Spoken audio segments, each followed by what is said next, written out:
suivante. Merci à tous et à toutes d'être là. Bonjour à vous.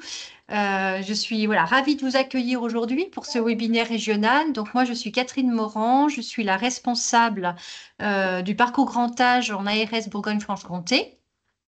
Donc c'est un webinaire régional qui réunit les centres de ressources territoriaux et les dispositifs d'accompagnement à la coordination, entre autres. Cet échange, en fait, c'est une opportunité précieuse pour nous pour approfondir la connaissance des missions des CRT et surtout pour renforcer les interactions entre les deux dispositifs que sont le CRT et le DAC. Dans le but de réussir le défi que nous avons quant au vieillissement de la population, des enjeux sont prioritaires, comme fluidifier les parcours, éviter les ruptures de soins, garantir que chaque personne, en fait, puisse accéder aux ressources nécessaires au moment où elle en a le plus besoin.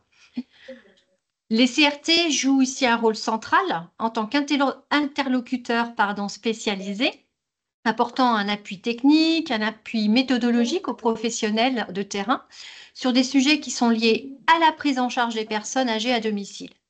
Quant au DAC, leur fonction de coordination est essentielle pour permettre une articulation efficace entre les différents acteurs médico-sociaux, sanitaires et sociaux concernant les parcours complexes. Aujourd'hui, alors je vais demander aux personnes de bien vouloir fermer leur micro, s'il vous plaît. Aujourd'hui, donc, nous nous réunissons pour la première fois en webinaire régional pour mieux nous connaître, dans le but de mieux articuler nos dispositifs et de collaborer de manière plus étroite et plus fluide. En unissant nos expertises et nos ressources, nous pourrons relever ensemble les défis du parcours grand âge en assurant à chaque senior un accompagnement digne, respectueux et adapté à ses besoins. Je vous remercie donc pour votre participation. Je vois que vous êtes très nombreux aujourd'hui. Espérons que ce webinaire sera inspirant pour les CRT déjà engagés ou la mise en place d'un nouveau CRT, tout en ayant à l'esprit d'insuffler une dynamique commune avec tous les acteurs concernés. Donc, nous allons commencer ce webinaire avec l'ordre du jour. On va, Annabelle, si tu peux mettre la slide suivante, s'il te plaît.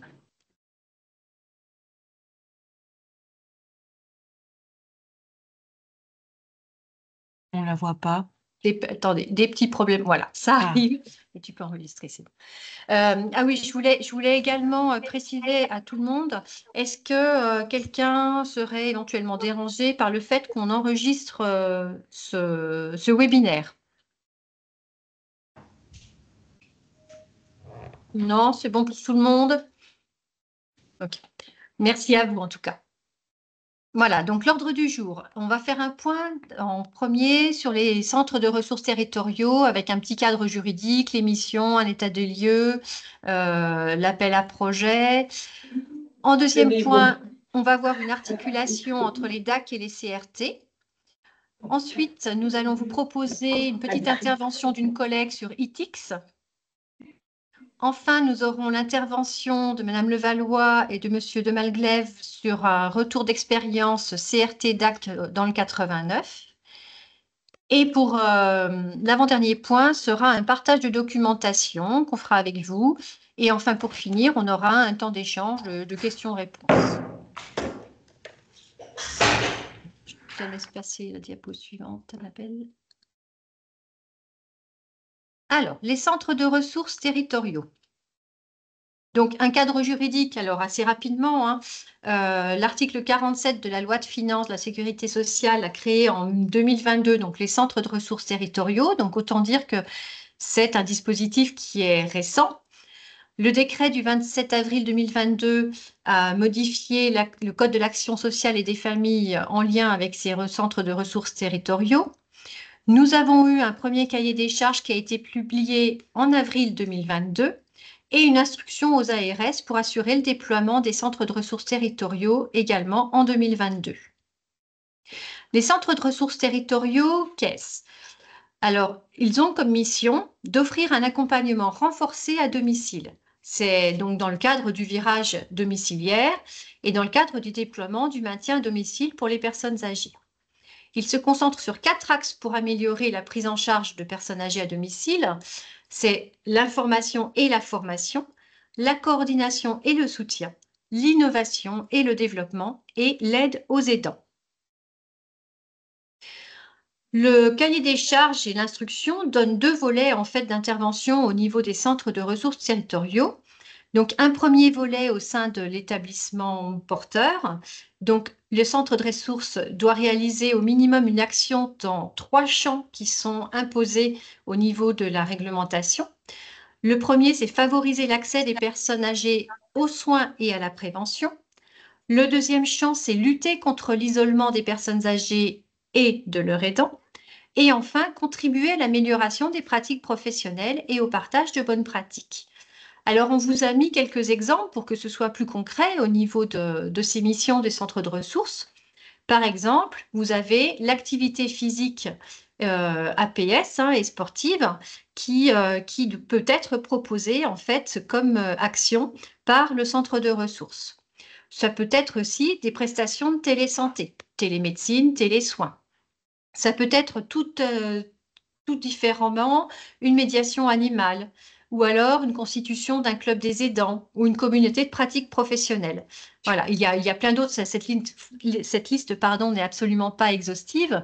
Il y a plein d'autres exemples d'actions, mais c'est pour essayer de donner un côté un peu plus concret à ces volets qui peuvent parfois être un peu abstraits.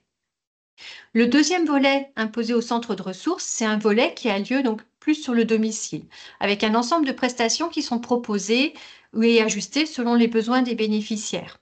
Donc autant d'actions qui peuvent représenter donc la sécurisation de l'environnement de la personne, la continuité du projet de vie, la continuité des parcours de ville, la gestion des situations de crise et la coordination renforcée. C'est en résumé pour que la personne soit bien chez elle, entourée, qu'elle ait une vie sociale.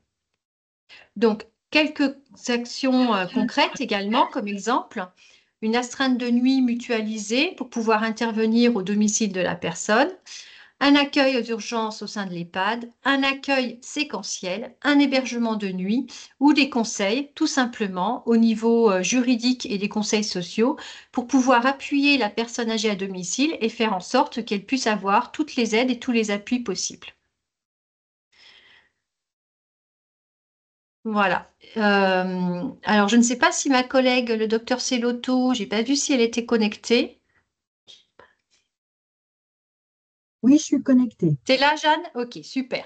Voilà. Eh ben, donc, je laisse la parole au docteur Cellotto qui travaille avec moi sur le parcours grand âge. Je vais te laisser te présenter, Jeanne, et puis je te laisse la main sur les diapositives suivantes. Ok. Bonjour, je suis le docteur Cellotto Jeanne, en médecin conseil à l'ARS Bourgogne-Franche-Comté en charge des filières gériatriques. Donc, je travaille avec Catherine Morand et puis Annabelle Guenon. Nous sommes le trinôme.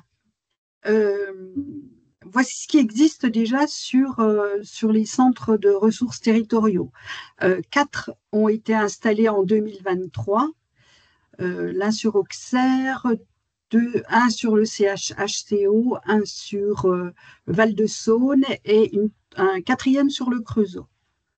Donc, ça en fait 4. Et en 2024, 9 autres vont être installés. Et puis, un est prévu en 2025. Le but, c'est vraiment de mailler tout le territoire afin que toute personne âgée à domicile ait accès à une expertise gériatrique, en tout cas depuis son domicile et à partir des EHPAD. On a rapidement fait une étude sur les 4 premiers CRT installés.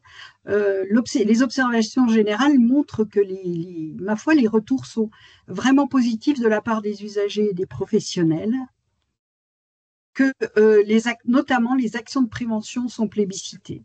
Prévention des chutes, renforcement musculaire, rééquilibrage alimentaire par la diététicienne et soutien psychologique. Les bénéfices ressentis par les CRT sont des échanges plus importants avec les partenaires, une forte demande des partenaires et des familles ainsi que des usagers. Ça semble correspondre à un besoin de situation mal vécu au domicile, tant par les professionnels que par les aidants. Et, ça améliore le maillage avec les services de soins à domicile et la coordination avec la plateforme de répit et d'aide aux aidants pour conforter la place de l'aidant à domicile auprès de son proche. J'en viens aux difficultés rencontrées. Tout n'est pas simple. D'abord, il a été identifié une grande difficulté à créer de la communication autour de la création de ce CRT. La définition claire du territoire d'intervention et le lien avec la réforme des SAD est aussi un petit point d'achoppement. Il existe également une tension sur le temps médical, le temps RH médical.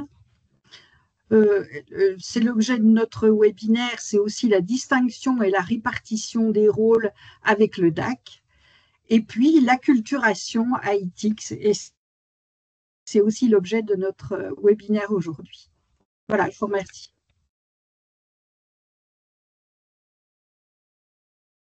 Merci Jeanne.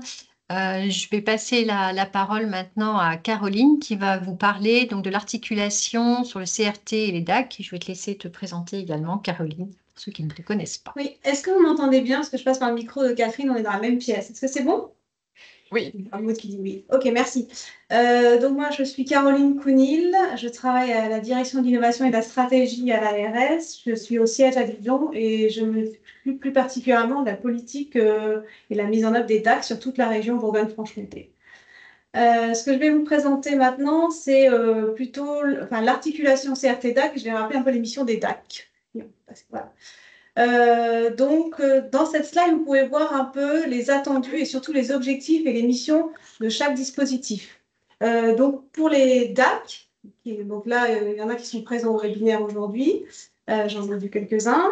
Il y en a 5 aussi, je ne sais pas si je ne l'ai pas redit, c'était dans la carte que le docteur Cellotto a montré. Il y en a 5 pour toute la région. Vous en avez un par département en Bourgogne, je fais un petit rappel, pour ceux qui ne savent pas, et un pour toute l'ex-région Franche-Comté. Il nous fait 5 DAC. Donc les DAC sont là, leur mission, il y a 3 missions. Une des missions premières, on peut dire, est en fait l'accompagnement et la coordination du parcours complexe d'un patient. Donc pour ça, le médecin traitant ou l'entourage, mais aussi les hôpitaux peuvent appeler les DAC qui vont coordonner le parcours complexe du patient. L'accompagnement renforcé à domicile, c'est l'accompagnement classique qui ne suffit pas et il y a besoin d'une mobilisation d'une offre d'accompagnement renforcé à domicile qui est soit portée donc, par un EHPAD, soit par un service centre de ressources. Les services à domicile d'accompagnement du quotidien, c'est la majorité des personnes âgées en perte d'autonomie. Et là, il va y avoir un recours à un service classique, service d'autonomie à domicile, HAD, à l'offre du quotidien, de droit commun, indispensable au maintien à domicile. Tous ces dispositifs, alors, bien en théorie, doivent bien s'articuler comme dans un engrenage pour en fait fonctionner au mieux. Et comme disait Catherine en introduction, avoir le meilleur service et surtout service rendu adapté à chaque personne. Voilà, en fonction de son besoin, de son projet de vie. Que l'articulation DAC-CRT, que dit le cadre national d'orientation des DAC? Donc ça, les DAC connaissent, on va dire que c'est un guide qui a été fourni par la DGOS. Il y a un décret, mais il y a aussi un cadre national. Donc, pour rappel, pour ceux qui ne savent peut-être pas, les DAC interviennent toujours en subsidiarité avec d'autres dispositifs sur leur territoire. Ils ne sont pas non plus effecteurs, je le rappelle ce qu'on n'a pas noté, et ils interviennent donc en complémentarité ou en subsidiarité de celle des CRT. La coopération et l'articulation, donc des modalités à définir sur chaque territoire autour de 3 axes. Le processus d'orientation vers le DAC, vers le CRT, l'organisation de la collaboration, comment chaque DAC, qui est, je rappelle, départemental, va s'articuler avec chaque CRT de son territoire, et la mise en œuvre de l'hébergement temporaire, notamment en urgence, qui revient à chacun. Et ce qu'on propose, et ce qu'on vous proposera à la fin aussi du webinaire, c'est une convention formalisée, même si nous savons qu'il y a déjà des CRT et des DAC qui ont déjà élaboré des conventions. Je pense au DAC 89 qui se présentera, c'est pour ça que j'en parle. Et là, on vous proposera un modèle de convention qui vous permettra d'établir des partenariats ensemble.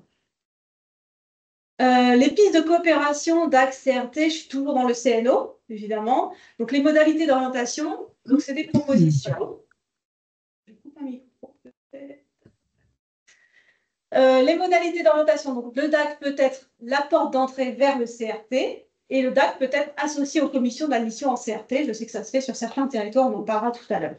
L'accompagnement du CRT peut se poursuivre après l'arrêt du suivi de la situation par le DAC. Donc le CRT est un relais du DAC. Il y a plusieurs, en fait, mais vous savez mieux que moi, plusieurs cas de figure. Soit c'est un patient qui est déjà connu du DAC et le CRT arrive dans le cercle de soins, soit le patient est arrivé en inclusion dans le CRT et le CRT va avoir besoin du DAC. Le CRT, donc voilà, c'est ce que je viens de dire, peut faire appel au DAC autant que de besoin lorsqu'il repère une situation complexe. Les modalités de coopération, donc c'est l'interconnaissance, l'identification des complémentarités et des apports réciproques. Donc c'est un peu ce qu'on essaye de faire aujourd'hui sur quelque chose d'assez théorique. Évidemment, après vous avez les complémentarités territoriales, mais il y a quand même un cadre qu'il faut arriver à respecter sur les missions de chacun. C'est ce qu'on voulait faire aussi aujourd'hui, le rappeler. Et le partage de l'information avec l'appui du e-parcours. Stéphanie va en parler juste après moi. Pour votre information aussi, les DAC utilisent le même outil de coopération, de coordination, pardon, de e-parcours, c'est ITIX. Et enfin, la mise en œuvre de l'hébergement temporaire. Donc, le CRT doit pouvoir mettre au maximum à disposition des bénéficiaires du DAC des solutions d'hébergement temporaire, notamment en urgence et en sortie d'hospitalisation. Hein? Donc ça, c'est quelques exemples de la coopération entre DAC et CRT en BFC. Alors, on a un petit peu de recul puisque, comme l'a dit le docteur Sellotto, il y avait eu comme les DAC et le CRT 21 qui ont commencé, après il y a eu 89, il y en a d'autres sur le territoire. Donc, les exemples de coopération, c'est une véritable recherche de partenariat dès la réponse à l'appel à candidature, puisqu'on avait mis dans l'appel à candidature qu'on construit, c'était que en fait, le CRT, quand il allait candidater, se rapproche dès l'appel à candidature du DAC de son territoire pour voir quelle coopération il pouvait déjà y avoir. Les échanges d'informations, évidemment, si vous avez tous le même outil et que vous avez des patients en commun, toutes les informations déjà recueillies par le DAC, vous y avez accès. Et il n'y a pas que les DAC qui ont l'outil ITIX, il y a évidemment d'autres acteurs de la santé sur les territoires. Je ne spoil pas, c'est Stéphanie qui va en parler. Ensuite, il y a une interconnaissance des acteurs du territoire et des modalités d'orientation définies. Le DAC peut participer, ça va dépendre des territoires, et ça on peut en discuter après dans les échanges qui sont prévus après les présentations, participe aux commissions d'admission des CRT, ce qui peut être facilitateur aussi pour bien aussi comprendre les inclusions de chacun et surtout les critères. Et enfin, une convention de coopération partenariat qui détaille le rôle de chacun et l'articulation entre les acteurs qu'on vous proposera aussi à la fin. Voilà. Donc, si vous avez des questions sur ce sujet, je serai là jusqu'au bout et je vous attends. Voilà. Merci. Merci Caroline. Du coup, je vais passer la parole à Stéphanie qui va vous parler de ITIX et je te laisse également te présenter, Stéphanie. Merci Catherine. Bonjour à toutes et à tous. Donc, je suis Stéphanie Albert, je suis la responsable du projet ITIX pour l'ARS Bourgogne-Franche-Comté. ITIX, qu'est-ce que c'est? C'est la plateforme régionale de coordination et de structuration des parcours. Je m'excuse pour ma voix, j'espère qu'elle va tenir jusqu'au bout de mon intervention. Donc voilà, c'est l'outil de coordination que l'on propose à l'ensemble des acteurs de santé qui font de la coordination ou qui suivent des patients dans le cadre de parcours spécialisés. Et aujourd'hui, donc voilà, donc comme le disait Caroline, ITIX, c'est l'outil métier de nos 5 DAC en région et ça va être l'outil des CRT à minima pour le volet 2. Je vais détailler juste après. Donc voilà.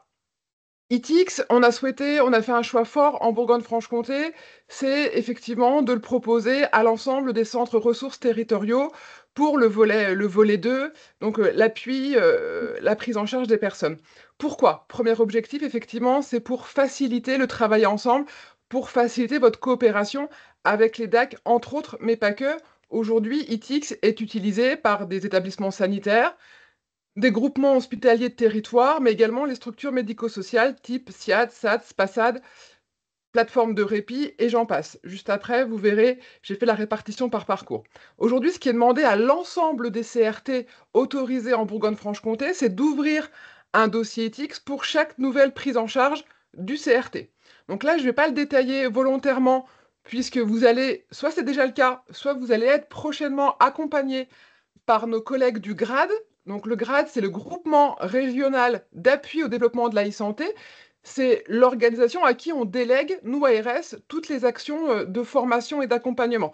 Donc vous allez avoir Pardon, vous allez être contacté, ou si c'est déjà le cas, par voilà, une équipe de chargés d'animation et d'accompagnement voilà, qui vont venir vous former, mais surtout vous accompagner sur la durée à ce nouvel usage. Voilà, ITX, c'est comme on dit, non négociable. Voilà, pour le volet 2, vous allez devoir l'utiliser, effectivement, et ça va vous faciliter, ça va fluidifier vos interactions avec le DAC et avec les autres structures qui utilisent cet outil. Il va vous permettre d'identifier les prises en charge communes. Hop, juste pardon, encore voilà, ça. Et puis surtout, ITX, nous, il va nous servir en tant que tutelle à évaluer le dispositif. Il va y avoir un certain nombre d'indicateurs. Bon, quasiment la totalité de vos indicateurs vont être issus de l'applicatif de l'application ITX, ce qui va nous permettre effectivement de ne plus être sur du déclaratif, mais bien être voilà, sur des choses issues du système d'information. Donc voilà, d'où l'importance de se saisir de cet outil avec l'accompagnement nécessaire, évidemment, pour pouvoir effectivement le rentrer dans vos pratiques. En Bourgogne-Franche-Comté, l'ARS a axé sa stratégie autour de 3 axes. Diapositive suivante, s'il vous plaît, les filles. Donc effectivement, ITX, il est là pour outiller la coordination, structurée ou non structurée, donc la coordination polyvalente pour les situations complexes. Donc on est autour du dossier de coordination dans ITX. Voilà, je le détaille un tout petit peu juste après. Et puis également, dans la solution ITX, il y a également la messagerie instantanée sécurisée Globule. Certains d'entre vous le connaissent peut-être déjà. Et là, c'est pour la coordination non structurée, c'est plutôt pour l'échange de textos, de notes, voilà, assez rapidement, aussi simple qu'un SMS, mais bien évidemment sécurisé. Le but de l'ARS également en proposant cet outil, c'est aussi d'harmoniser les pratiques. Effectivement, un objectif ambitieux, certes, mais voilà, il nous faut effectivement pour l'ensemble des DAC, l'ensemble des CRT, et puis petit à petit, l'ensemble de même structure, d'avoir des pratiques homogènes, voilà, pour s'assurer effectivement de la bonne prise en charge des patients, et puis voilà, qu'on puisse, comme on dit, bien compter les carottes et les choux-fleurs. Et puis ça nous permet, voilà, d'analyser les pratiques, et surtout, grâce à l'outil décisionnel, d'avoir un suivi patientèle, certes, mais un suivi populationnel. Très important. Et puis, donc, on est autour de la coordination renforcée, je l'ai dit tout à l'heure, avec le rôle central des DAC. Aussi, tout un pan autour de la prévention, voilà, très important pour les années à venir. Donc, il vaut mieux prévenir que guérir, comme on dit. Donc, ITX propose plusieurs e-parcours, plusieurs parcours spécialisés qui met en jeu la prévention et puis l'approche de responsabilité populationnelle. Donc, c'est tous responsables de la santé de chacun. C'est déployer, voilà, sur un même territoire, une approche populationnelle. Mais j'irai pas plus loin pour ne pas trop vous perdre. Alors aujourd'hui, les chiffres sont de fin mai, mais comme ça un petit peu a cappella, je peux vous dire aujourd'hui que 30 septembre, nous avons dépassé les 110 000 dossiers patients dans la plateforme. Donc ce qui veut dire qu'aujourd'hui, sur l'ensemble des 8 territoires, hein, répartis sur les 8 territoires, on a plus de 110 000 patients qui bénéficient d'un dossier ITX. Un peu plus aujourd'hui de 2000 patients qui sont inscrits dans des programmes d'IETP. Donc l'IETP est bien évidemment complémentaire à l'ETP en présentiel, mais on propose aussi grâce à ITX des modules aux patients ou à sa famille hein, depuis un PC, un smartphone ou une tablette. L'usage de Globule aussi, un service qui marche très bien sur la région avec plus de 23 000 dossiers Globule créés. À aujourd'hui, on a quasiment voilà, 4600 utilisateurs distincts sur ITX. Il y a presque maintenant 500 000 notes de suivi. Je vous expliquerai ensuite juste après. Et puis, Stella, c'est un des services ITX aussi que vous allez utiliser. Hein, c'est le formulaire de première demande. C'est le formulaire qui va vous permettre de tracer toutes les sollicitations que vous recevez. Un médecin traitant vous contacte, le DAC vous contacte, par exemple. Voilà, vous pouvoir tracer numériquement toutes ces données. Alors, à un but d'indicateurs, certes, mais surtout pour pouvoir tracer, suivre de façon sécurisée toutes vos demandes, que ce soit les appels entrants, les mails ou les visites que vous allez pouvoir recevoir. Alors, ITX, certains le connaissent, parfois pas forcément sous son meilleur angle, parce que ça fera presque 10 ans que ITX voilà, est proposé sur l'ensemble de la région. 2016 a été voilà, la première version d'ITX. Aujourd'hui, on est sur une offre de service complète qui permet à tout à chacun voilà, de l'utiliser en fonction de ses besoins et de ses attentes. Donc voilà, aujourd'hui, on est sur une offre de service en étoile.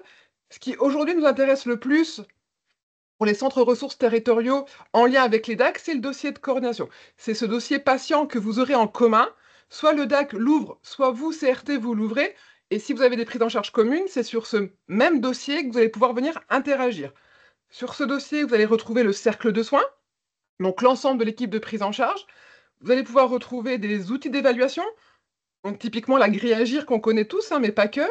Vous allez retrouver le PPCS qui aujourd'hui est formalisé, mis en page par le DAC, mais demain par vous, pour les situations que vous allez prendre en charge.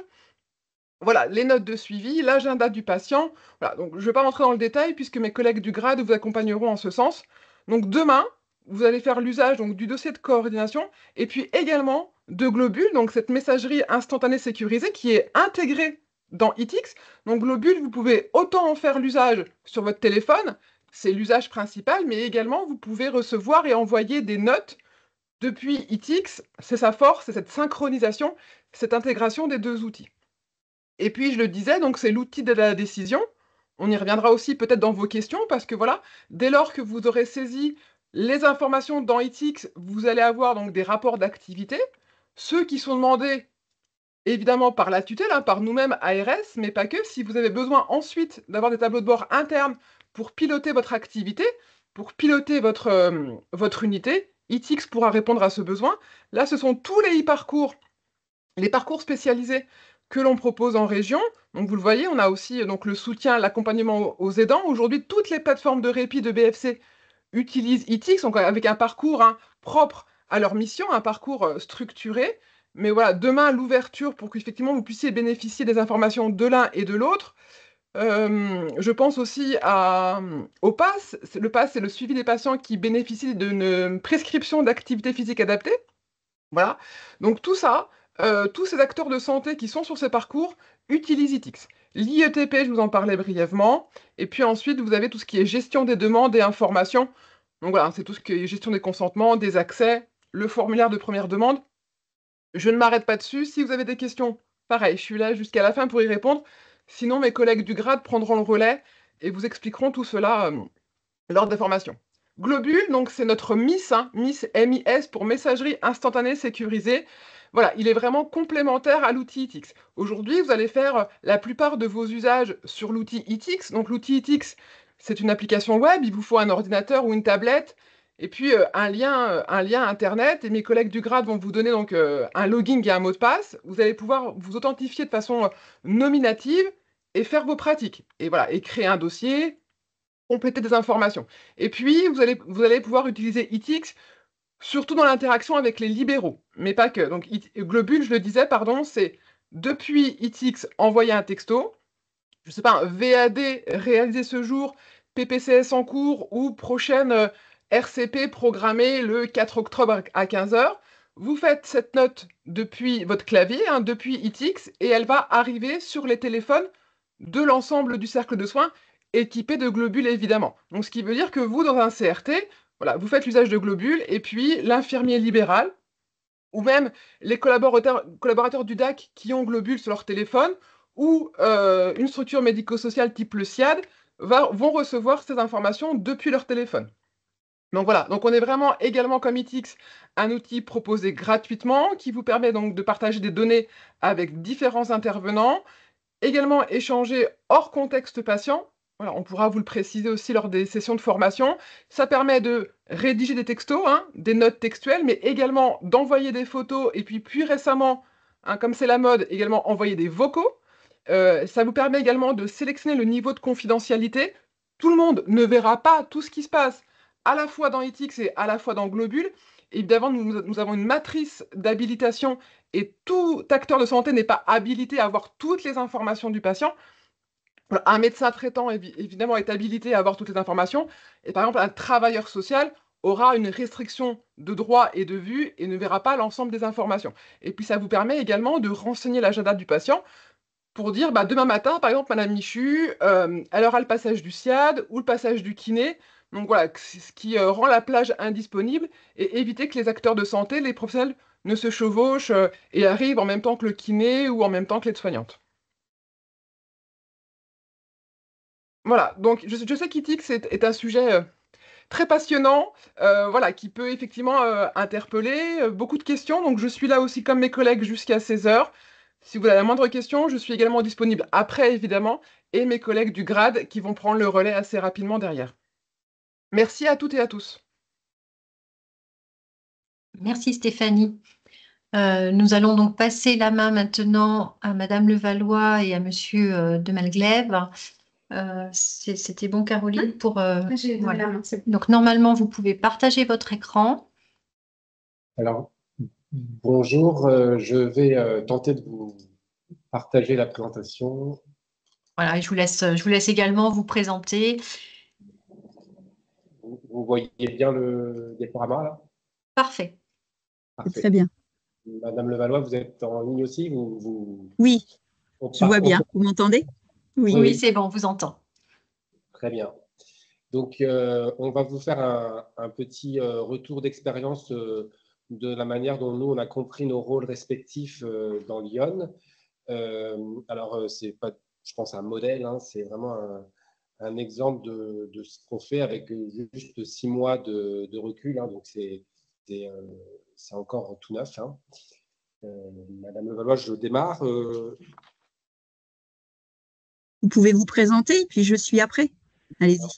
Donc, moi, Monsieur de Maglev, donc je suis le directeur de la maison départementale de retraite de Lyon, qui est donc un EHPAD à Auxerre, et nous avons donc créé donc le centre de ressources territoriales en fin d'année 2023, donc sur le territoire d'Auxerre. Enfin, on va vous présenter le CRT de l'année dernière juste après. Merci. Donc moi, je vais compléter lors de la présentation Monsieur de Malglaive. Moi, je suis Maude Levallois, la directrice générale du DAC 89, donc dans Lyon, et je suis accompagnée de ma collègue Martine, qui est sur la coordination de parcours complexe, Martine Vallée-Picard, et qui pourra illustrer aussi nos propos et répondre dans le cadre des questions-réponses de manière encore plus, on va dire, factuelle et de terrain. Voilà, pour éclairer aussi les autres territoires. Et je voulais compléter également Monsieur de Malglaive.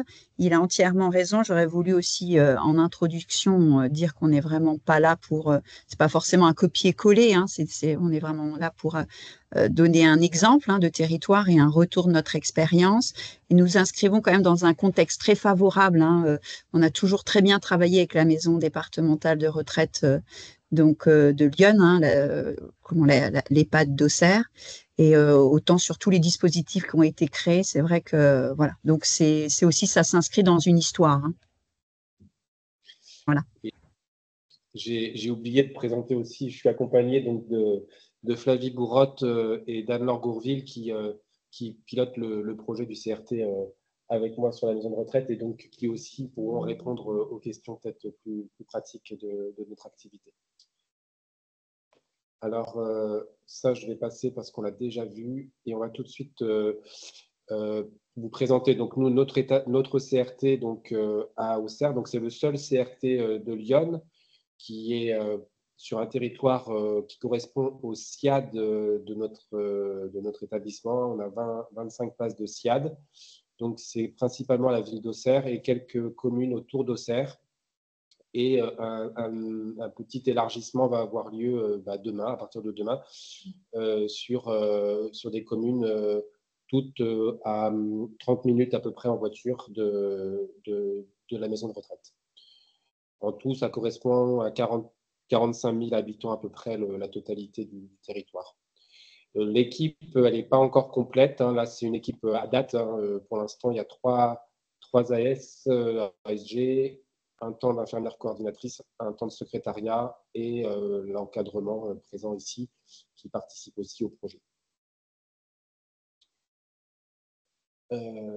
On présente donc quelques réalisations hein, donc en complémentarité avec ce qui a été dit au début de la réunion sur le volet 1. Donc nous, voilà ce qu'on a fait en fait. Hein, c'est juste un retour comme ça d'exemples d'actions qui ont été menées depuis le début d'année, fin d'année 2023, début d'année 2024 sur favoriser l'accès aux soins et à la prévention. Donc là, c'est le volet 1 hein, donc qui s'adresse à l'ensemble des personnes âgées du territoire et aux professionnels qui s'en occupent.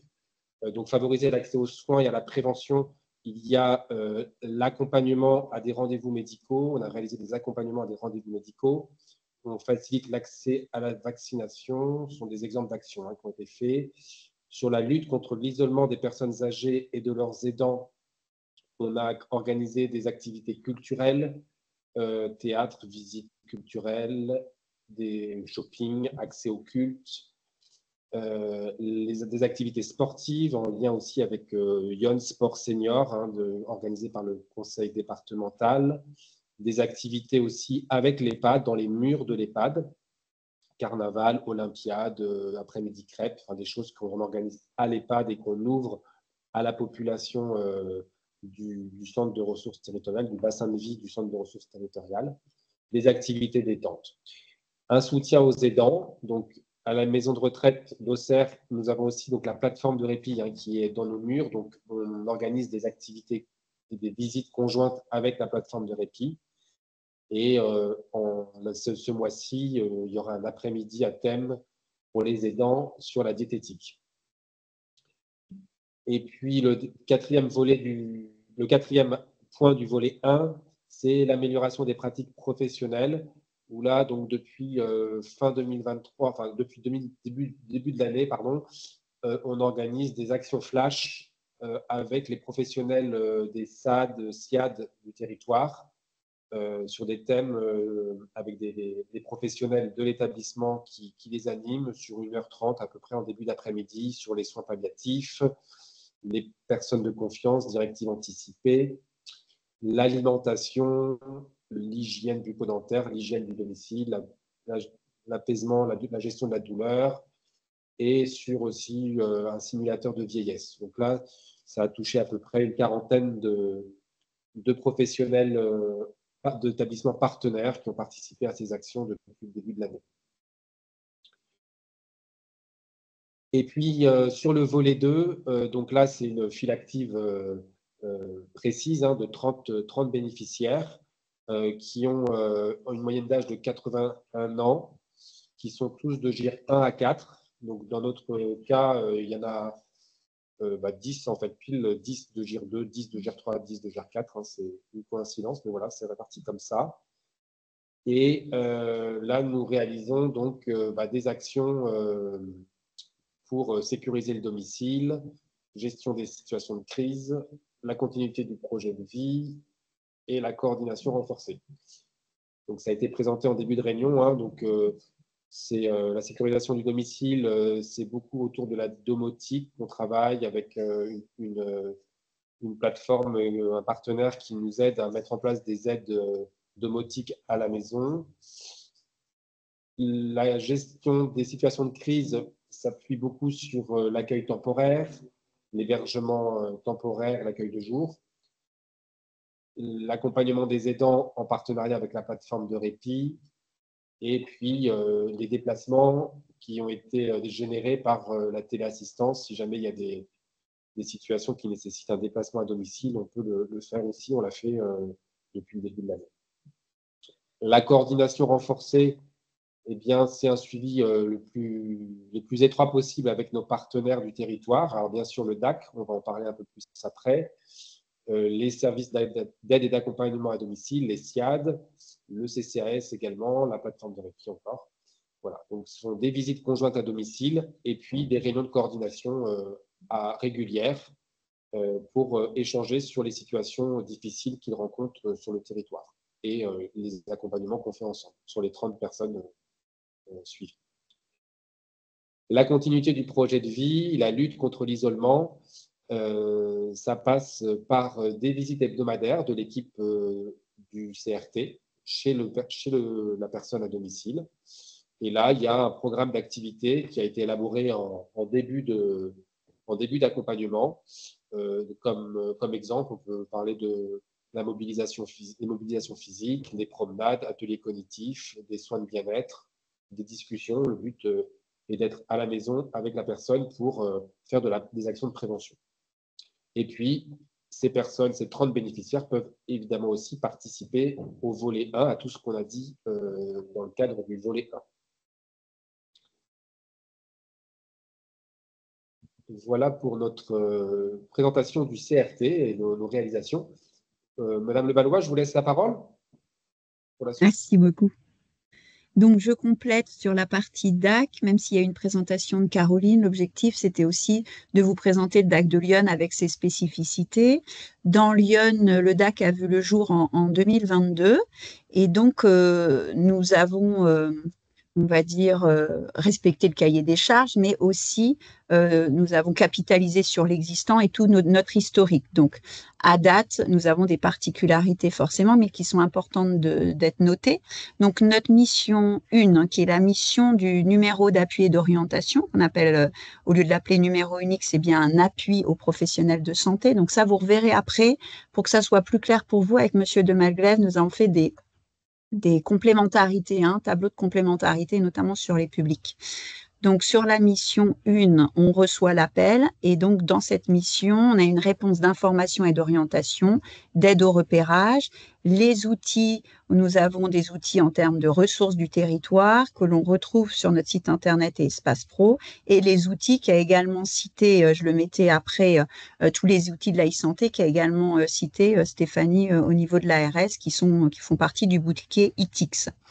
Nous avons aussi accès, c'est spécifique à notre territoire, mais nous avons aussi accès au logiciel du département, donc que ce soit le conseil départemental et la MDPH. Donc ça nous permet quand même déjà d'avoir une préévaluation de la situation et après de la catégoriser, si on peut dire, est-ce qu'elle reste en mission 1 et c'est une situation qui semble simple, ou est-ce qu'elle passe tout de suite en mission 2 avec un volet plutôt ressenti et après plutôt avéré. Et là, on a un accompagnement un petit peu plus long.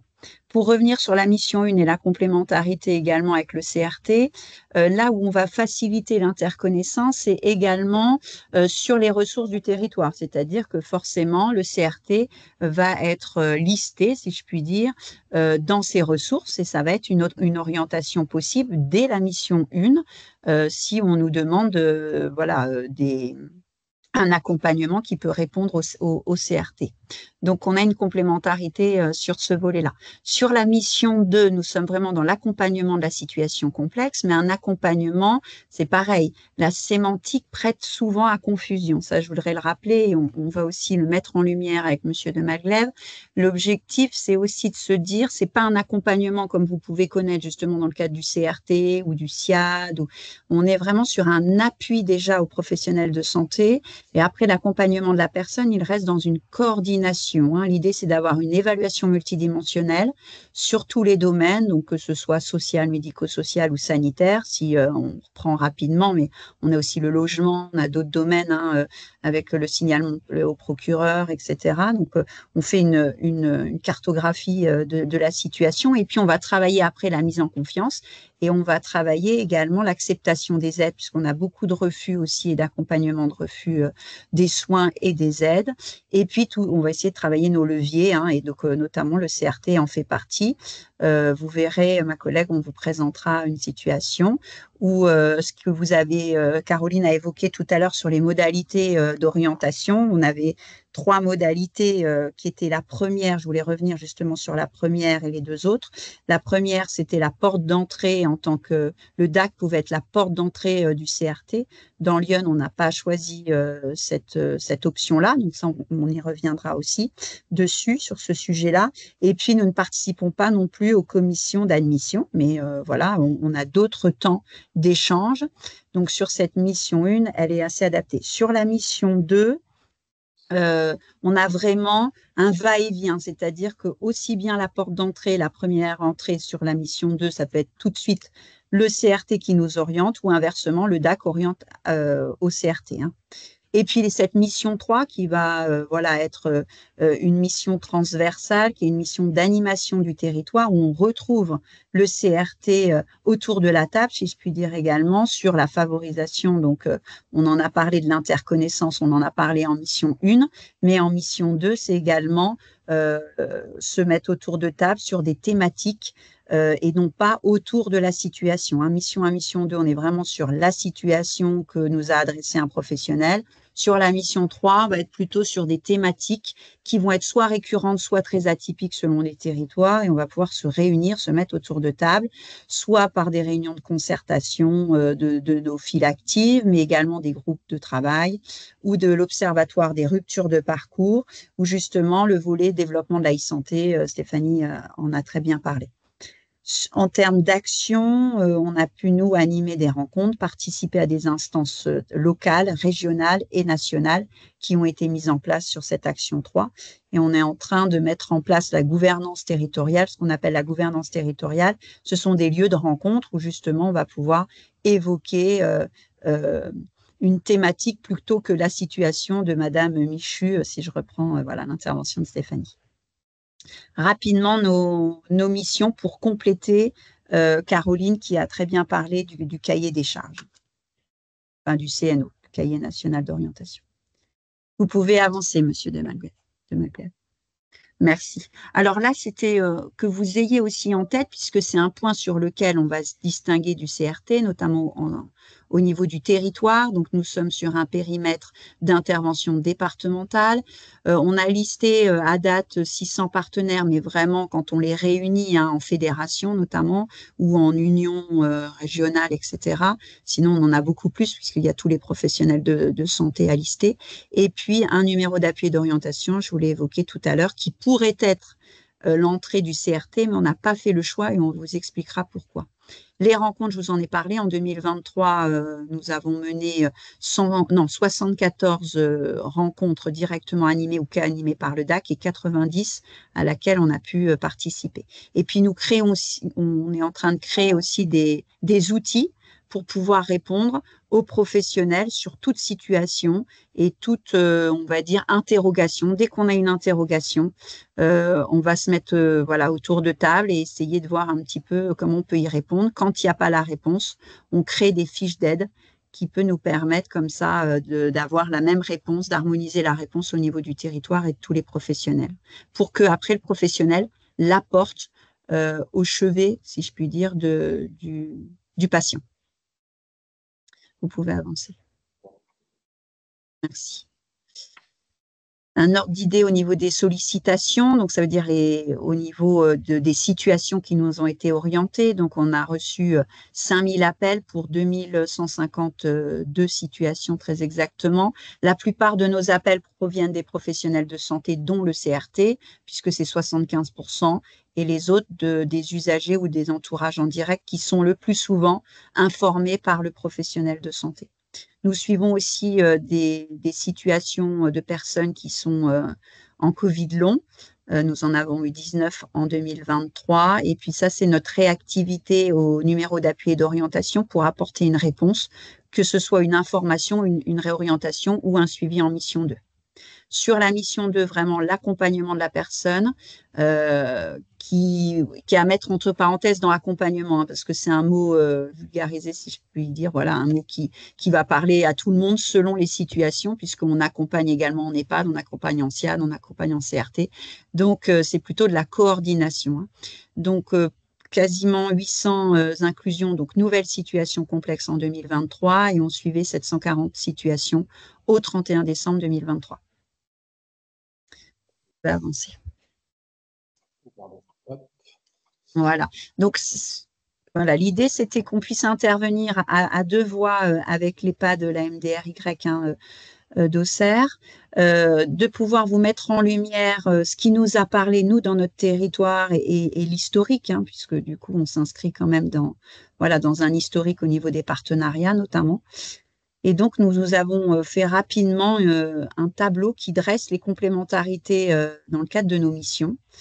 Vous voulez que je commence et puis vous me complétez? Très bien, allez-y, allez-y. Alors, sur le premier, ce qu'on a pu nous mettre en avant, mais il y en a peut-être d'autres et c'est à travailler ensemble, hein, type de réponse.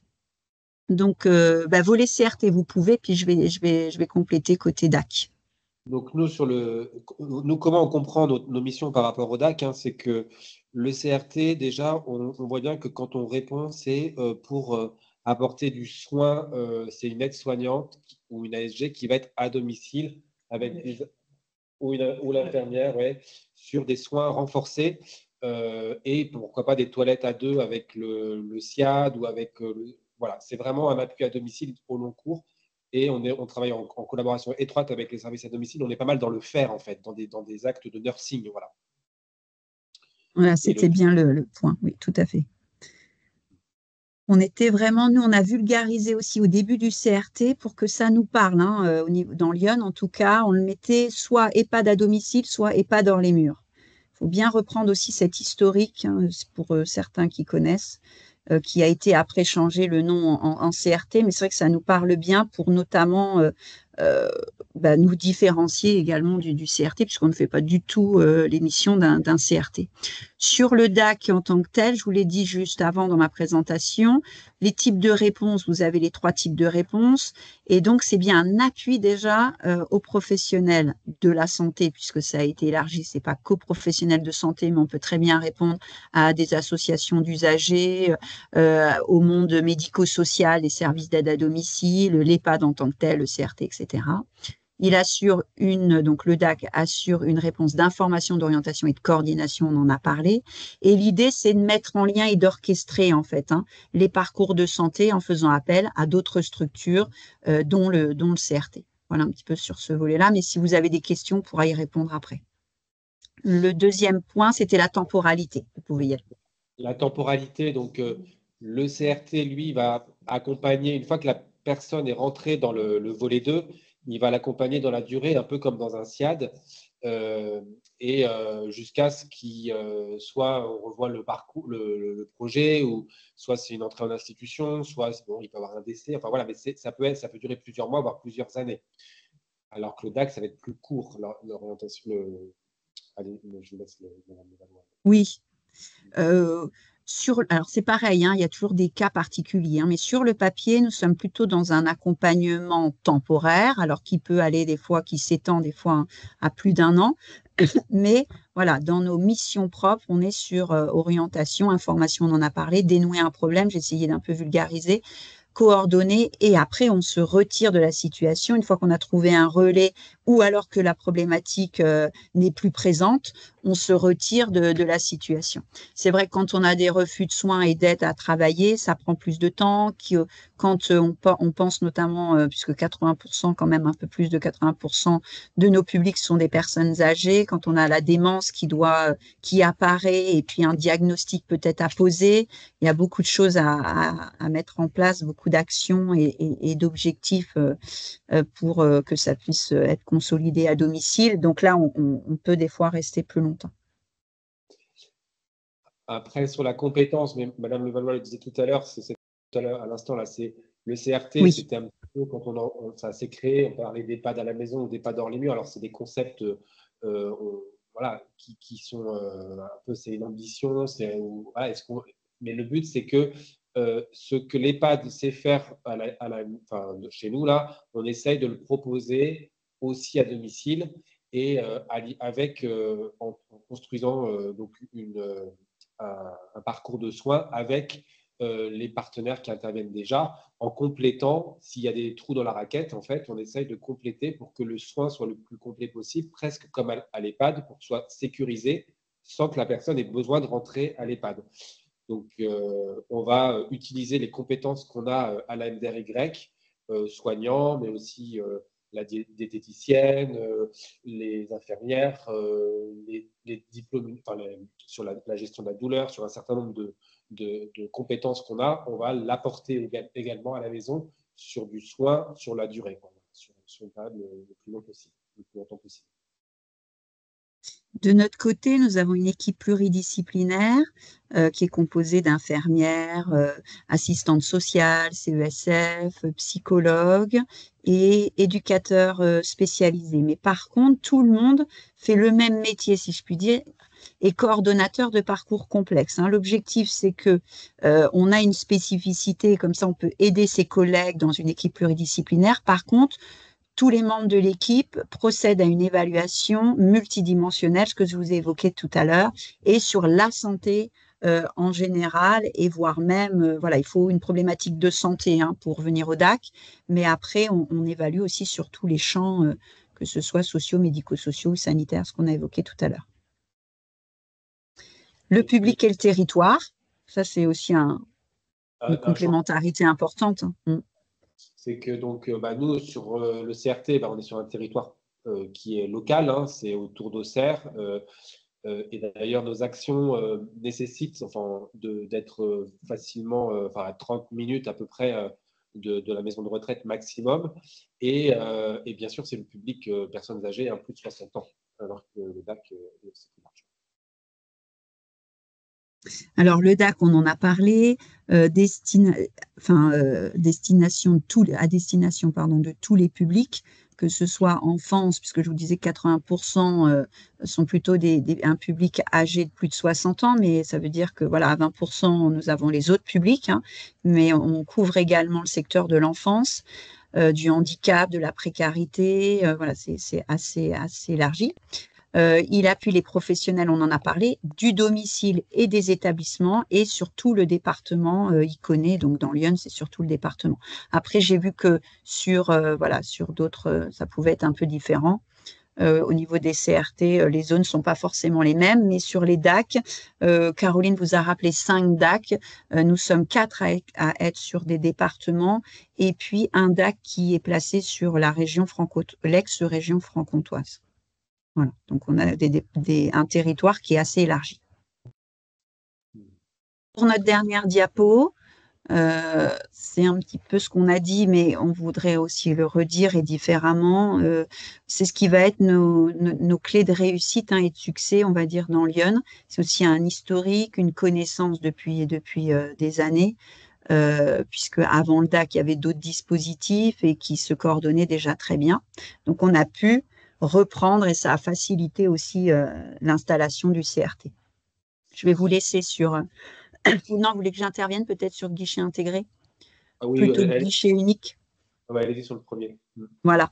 On a bien en tête, c'est pour ça notamment qu'on n'a pas répondu au fait que le DAC soit la porte d'entrée du CRT. C'est-à-dire que on ne veut pas créer dans Lyon un guichet unique pour toute question problématique et après le guichet renvoie aux autres. C'est pas qu'on ne veut pas le créer, mais c'est que on souhaite également que les autres dispositifs puissent remplir leur mission d'information, parce que tout le monde a cette mission, beaucoup de dispositifs ont la mission d'information, sont également des guichets à eux seuls. Et donc l'objectif, c'était que le DAC, sur nous, notre mission 1, puisse équiper les autres lieux uniques de réponses, d'outils, des ressources du territoire. C'est pour ça qu'on a mis en place un site internet avec un espace professionnel sur lequel vous pouvez retrouver normalement toutes les ressources qu'il existe sur le territoire, que ce soit de l'enfance ou sur le volet personnes âgées. Et donc,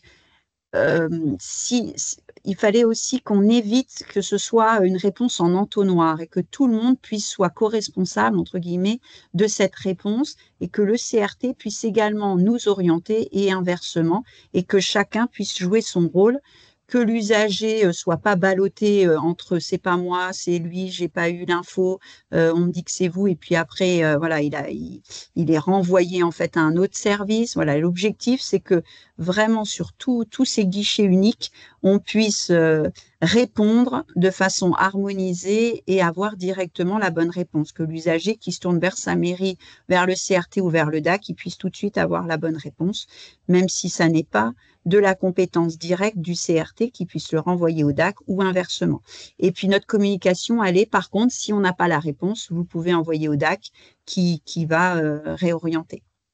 Donc c'était vraiment le fait de ne pas imposer à l'usager un seul numéro unique, mais qu'il ait toujours ses habitudes et qu'il puisse poser ses questions, que ce soit à l'infirmière libérale, au médecin ou à la mairie ou au CRT directement, et puis qu'après, le professionnel soit nous oriente s'il n'a pas la réponse directe, soit il va la chercher sur notre site internet, soit il nous appelle, ou soit on peut répondre directement à l'usager. Vous voyez, il y a beaucoup de situations, mais ça nous permet au moins de mailler le territoire en termes de réponses et d'informations. Voilà comment on a construit également notre réponse au niveau du DAC et des autres professionnels et des autres partenaires, et notamment du CRT. Et pour compléter, c'est vrai que je trouve que ce qui fait le succès, c'est de réussir à créer, alors ce qui n'est pas facile d'ailleurs, c'est de créer une communauté de pratiques, de professionnels qui connaissent bien les dispositifs, qu'on arrive à identifier qui fait quoi pour que chaque acteur puisse parler du dispositif à l'usager et soit au clair là-dessus. Et ça, c'est vrai que c'est un enjeu qui n'est pas facile à construire, quoi, ouais.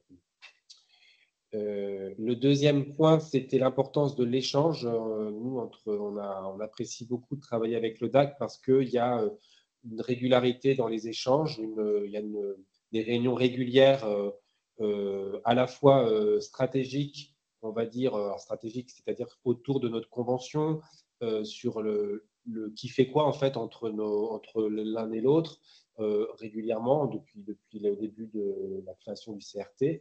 Et puis opérationnel dans le sens sur les situations, sur les personnes suivies. Bien, il faut bien sûr des temps d'échange qui soient formalisés dans l'agenda et suffisamment réguliers pour qu'il n'y ait pas d'informations qui soient détenues par l'un ou par l'autre.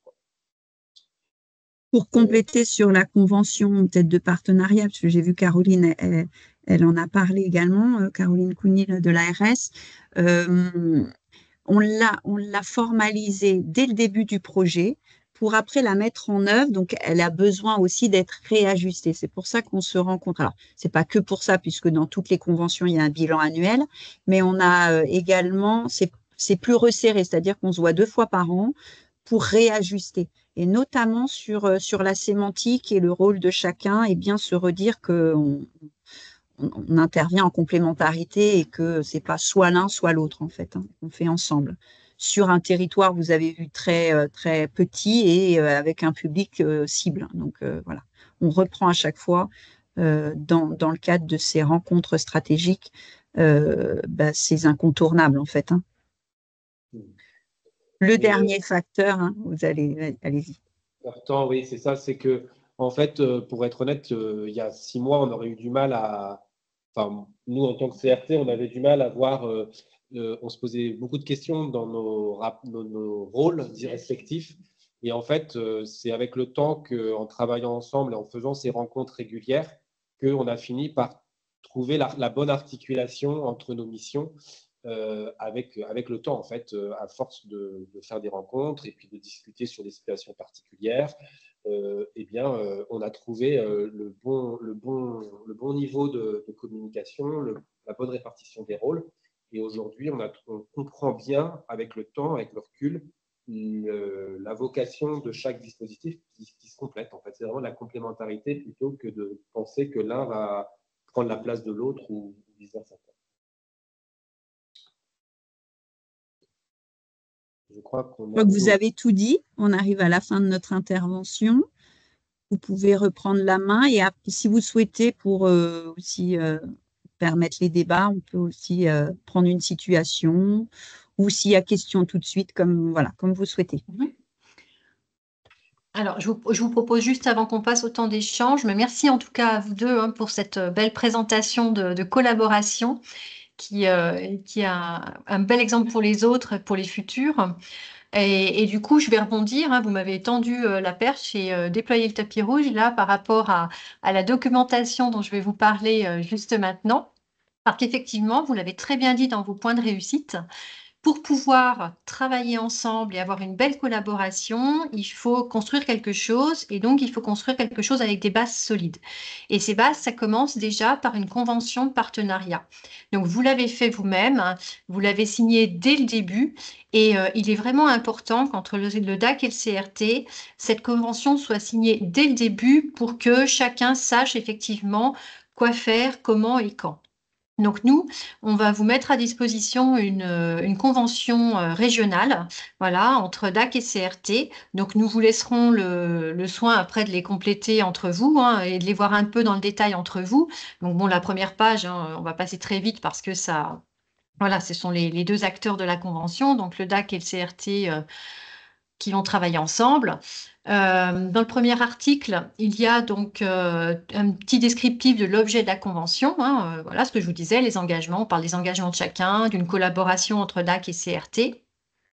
L'article 2 sera à remplir par vos soins, donc avec le rôle et les missions propres de chaque partenaire. Donc voilà, Madame Levallois, Monsieur de Maglet, vous avez très bien situé vos missions de DAC et de CRT, donc ce sera à reporter également ici. L'article 3 parlera des engagements réciproques des parties avec un premier paragraphe, premier chapitre sur tout ce qui est un peu général au niveau de l'engagement. Donc, tout ce qui est mise en place du parcours, d'un diagnostic de territoire, des bonnes pratiques professionnelles. Et puis, dans les autres articles, on va aller plus dans le détail par rapport aux engagements donc, de chacun, en ayant balayé, bien sûr, le respect de la législation dans l'article 3.2. Mais on va, voilà, parler de la saisine des partenaires, donc la saisine du CRT par les professionnels du DAC.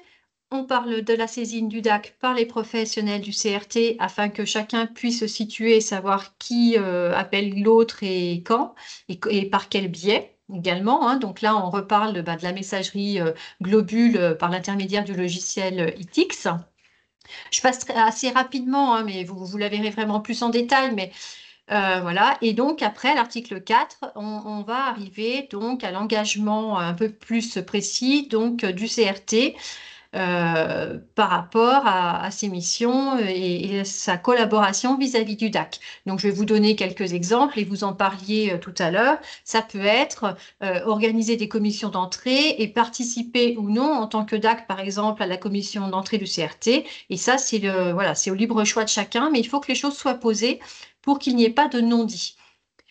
Vous avez également associé le DAC à ces instances. Ça peut être quelque chose que vous souhaitez faire, ça peut être quelque chose que vous pouvez ou pas faire, parce qu'on est tous pris de toute façon par le temps, c'est aussi une réalité des choses.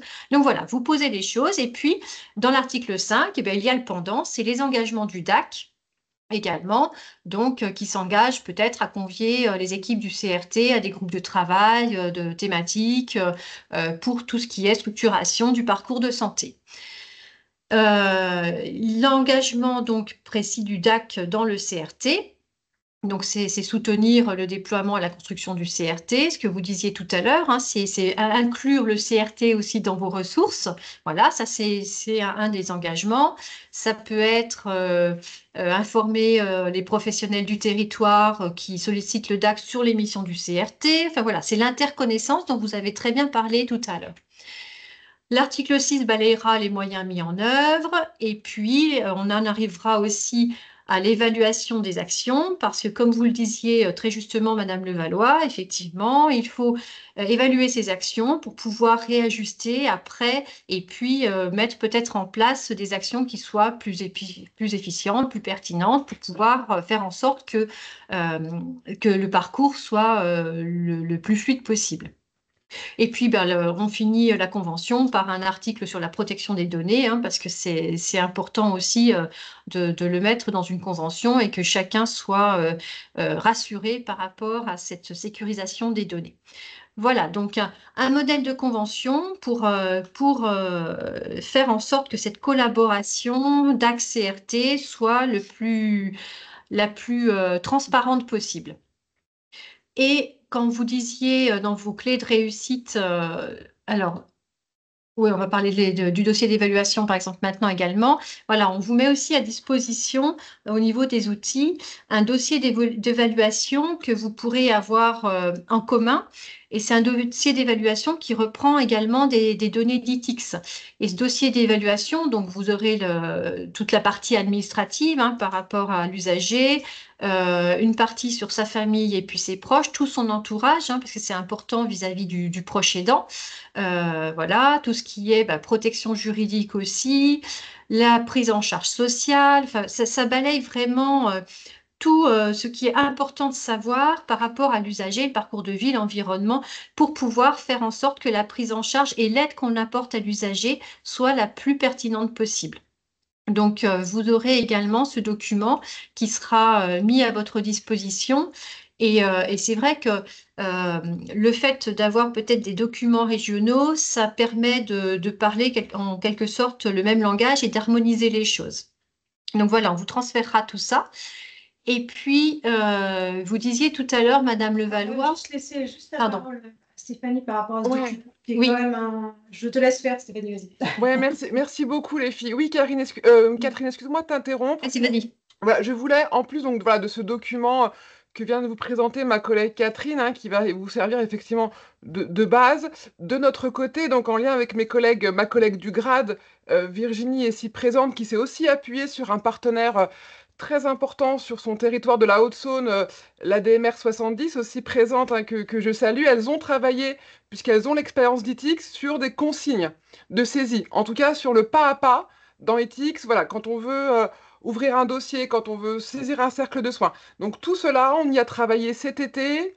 Nous sommes en train d'atterrir et donc dans le pack que va vous envoyer mes collègues, tous ces outils qui vont vous aider dans la mise en place de vos missions, mais aussi dans la mise en place des nouvelles pratiques concernant EThics, il y aura un document supplémentaire qu'on appelle voilà, dossier socle, enfin, voilà, qui va vous reprendre.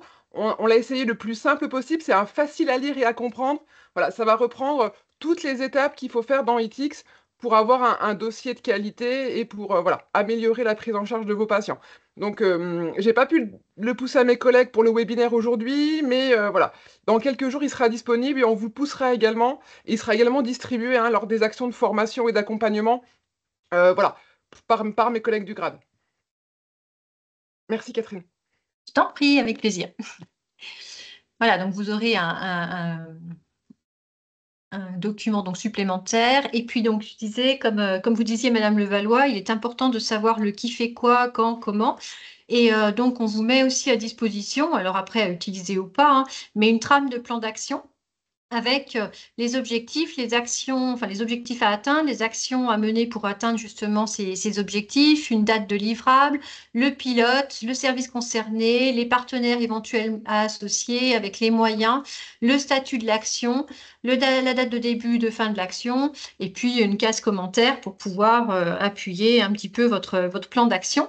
Et ainsi, vous pourrez mettre à plat d'ACRT, le qui fait quoi et voilà, et comme ça bah, tout est inscrit, tout est noté et ça ne laisse pas forcément d'interprétation possible, c'est je vais penser que ou peut-être, et vous pouvez inscrire en toute transparence les actions que vous avez chacun à mener. Donc voilà, vous aurez ce petit package, ce petit kit qui sera mis à disposition, on vous l'enverra pour pouvoir faire en sorte que vous puissiez engager, alors pour les nouveaux CRT, entre autres, qui vont être installés, une collaboration solide avec le DAC. Voilà, donc nous, notre temps de présentation est terminé. Je vous propose un temps d'échange. Si vous avez des questions, on est tous là toutes là pour pouvoir vous aider et répondre à vos questions éventuellement.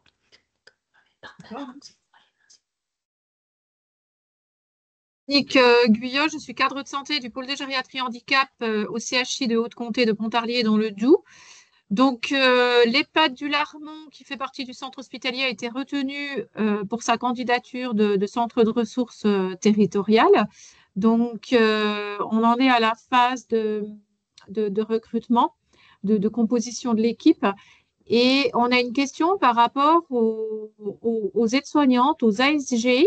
Alors, une question très pratique, mais sur quelle base organisationnelle l'ensemble des structures qui ont déjà travaillé sur ce sujet sont parties concrètement, quels horaires elles font, sur quelle amplitude, est-ce qu'elles sont leurs missions? Alors, bonjour, donc Flavie Bourrotte, hein, je suis le cadre du pôle domicile de la maison de retraite départementale à Auxerre. Donc nous, on a trois AS-ASG qui font du 9h en horaire 9h, 16h30 du lundi au vendredi. Ok. Voilà. Et elles répartissent leurs visites hebdomadaires, chacune sur leur calendrier. Je n'ai pas de répartition précise. Par exemple, j'ai dit bénéficiaire, c'est cet agent qui fait, une autre qui fait les 10 autres. Là, les trois agents vont chez tous les bénéficiaires. D'accord. OK. Et du coup, par exemple, parce qu'on s'était aussi questionné par rapport à des situations où la personne est en difficulté en début de soirée avec une angoisse qui est plus présente en début de soirée, où on imaginait peut-être qu'il y avait besoin d'un temps de présence supplémentaire. C'est pas du tout des situations que vous rencontrez? Ben là, à ce jour, c'est vrai qu'on n'a pas d'astreinte téléphonique sur la maison de retraite. Pour les personnes qui ont de la domotique d'installer, on a certaines personnes qui passent un petit appel juste pour discuter. D'accord. Mais c'est très rare. OK, donc c'est plutôt sur des interventions en journée. Oui. D'accord. Et au niveau des missions, donc tout à l'heure, par exemple, il a été donné l'exemple de toilettes en binôme avec les collègues du SIAD. Alors, on a vu l'ensemble des missions, mais les questions qu'on a en ce moment pour les personnes qui sont intéressées, c'est de nous dire, mais on a du mal de voir concrètement ce qu'on va, entre guillemets, faire au niveau aide-soignant. Alors, en fait, il nous est arrivé des situations où la famille se plaignait qu'ils retrouvaient leurs parents souillés. Oui, Donc, du coup, c'est l'aide-soignant qui est allé à domicile faire une toilette en binôme avec un professionnel du SAD, oui, voir si les protections étaient adaptées, des propositions de change. Ça peut être voilà, d'accord, comme ça. Et puis, on a surtout l'infirmière aussi qui accompagne sur des toilettes complexes d'accord. les professionnels des SAD qui parfois sont en difficulté. D'accord, OK. Merci beaucoup. De rien. Merci à vous. Alors, j'ai CRT du Creusot qui a levé la main. Bonjour, Maud Girard, coordinatrice du CRT avec mon homologue Madame Tayeb. Nous souhaiterions revenir sur votre toute première intervention sur ce qui était déployé notamment dans le volet 2 sur les hébergements d'urgence, où si j'ai bien compris, les attentes seraient que les hébergements d'urgence déployés par les CRT soient réservés aux DAC. Est-ce que c'est bien ce que j'ai compris et est-ce que ça correspond aux attentes ou c'est moi qui ai mal interprété ce qui a été exposé? Non, c'est effectivement un partenariat privilégié, mais ça n'est pas réservé au DAC. Ah, d'accord, ok. Non, non, du Très tout. bien, merci. Après, comme les DAC ont des patients complexes et qu'il y a un partenariat, voilà, c'est pour faciliter aussi ces partenariats. Voilà. Oui, oui, oui, parce que c'est chez nous, sur notre territoire, sur le Creusot, après avoir échangé, parce qu'on a la chance d'avoir un partenariat très fort avec le DAC sur notre territoire et on les remercie. Il s'avère qu'après avoir fait une réunion pour s'harmoniser sur nos pratiques éthiques, nous, actuellement, on n'a que 3 situations en commun avec le DAC sur notre territoire. Donc, c'est pour ça que nous, chez nous, la question ne se pose pas encore à ce niveau-là. D'accord, merci. Voilà. Merci à vous. Merci. Alors, Nicolas Rotival, vous avez levé la main. Oui, bonjour.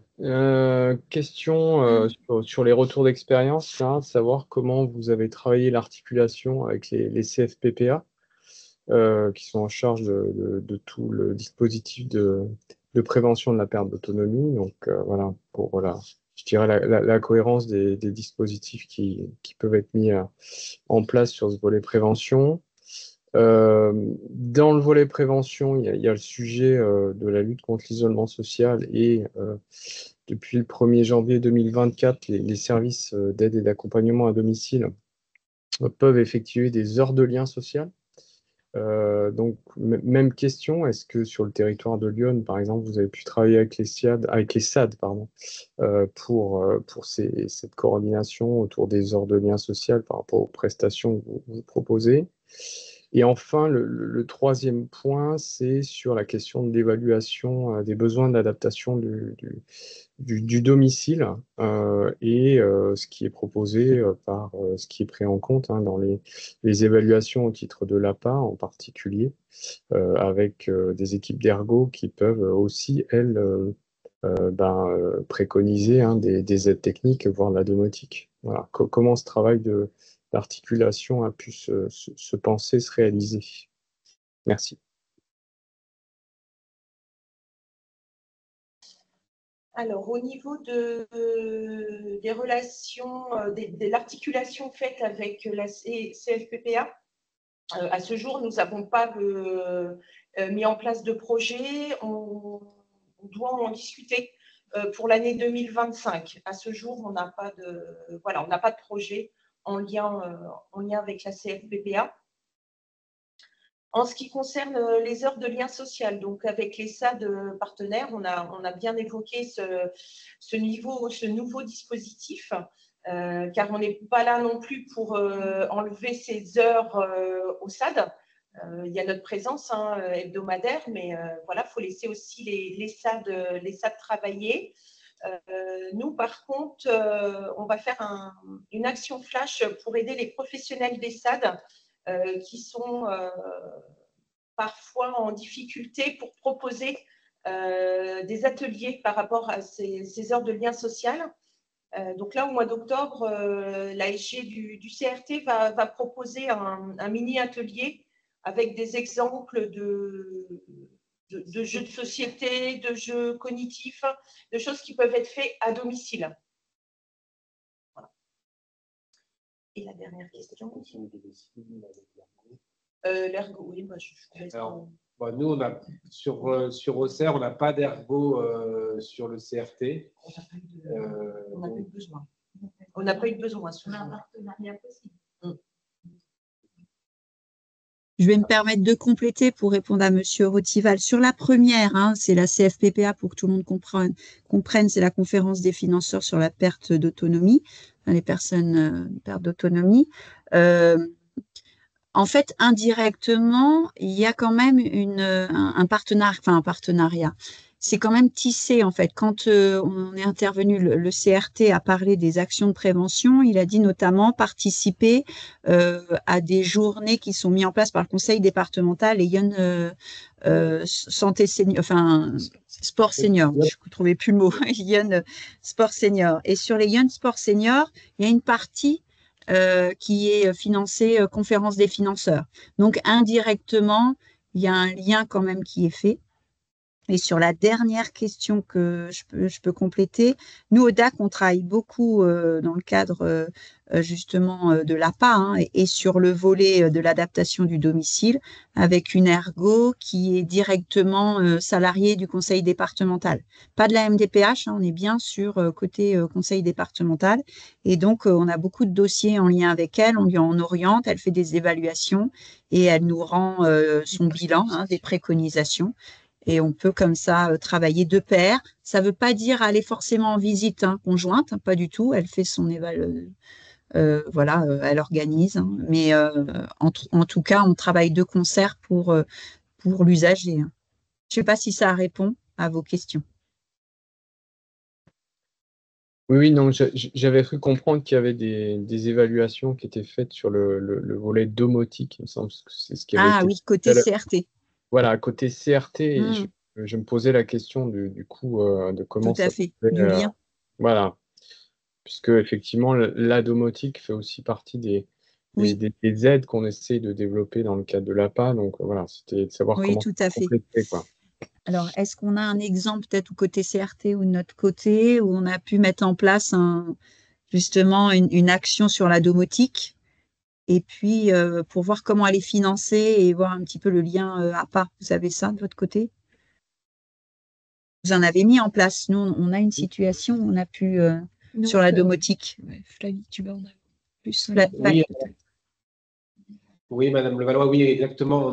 Donc nous, dans notre panier d'offres proposées dans le cadre du volet 2, la personne, quand elle rentre dans le volet 2, on lui propose une offre si elle le souhaite, si les proches le souhaitent, si c'est adapté aussi à la situation. On lui propose une offre de domotique qui est modulable en fonction de la situation, en fait. Et Madame Levallois, tu pouvais peut-être sur une situation précise. Mais ça, donc attendez, juste pour finir, c'est inclus dans la dotation de notre CRT, c'est-à-dire qu'on ne mobilise pas des aides extérieures, c'est dans le cadre du panier d'offres proposé dans le volet 2. Alors, pour la plupart du temps, ce sont pour des personnes seules à domicile. Quand l'infirmière qu'on fait la visite d'évaluation, soit la première visite ou soit l'évaluation avec notre médecin, il y a la domotique qui peut être proposée à la famille. Donc, c'est vrai qu'actuellement, on a 10 bénéficiaires qui ont de la domotique à domicile. Ce qui nous a permis quand même d'avoir 2 personnes avec des chutes et une hospitalisation derrière. Et puis, donc, voilà.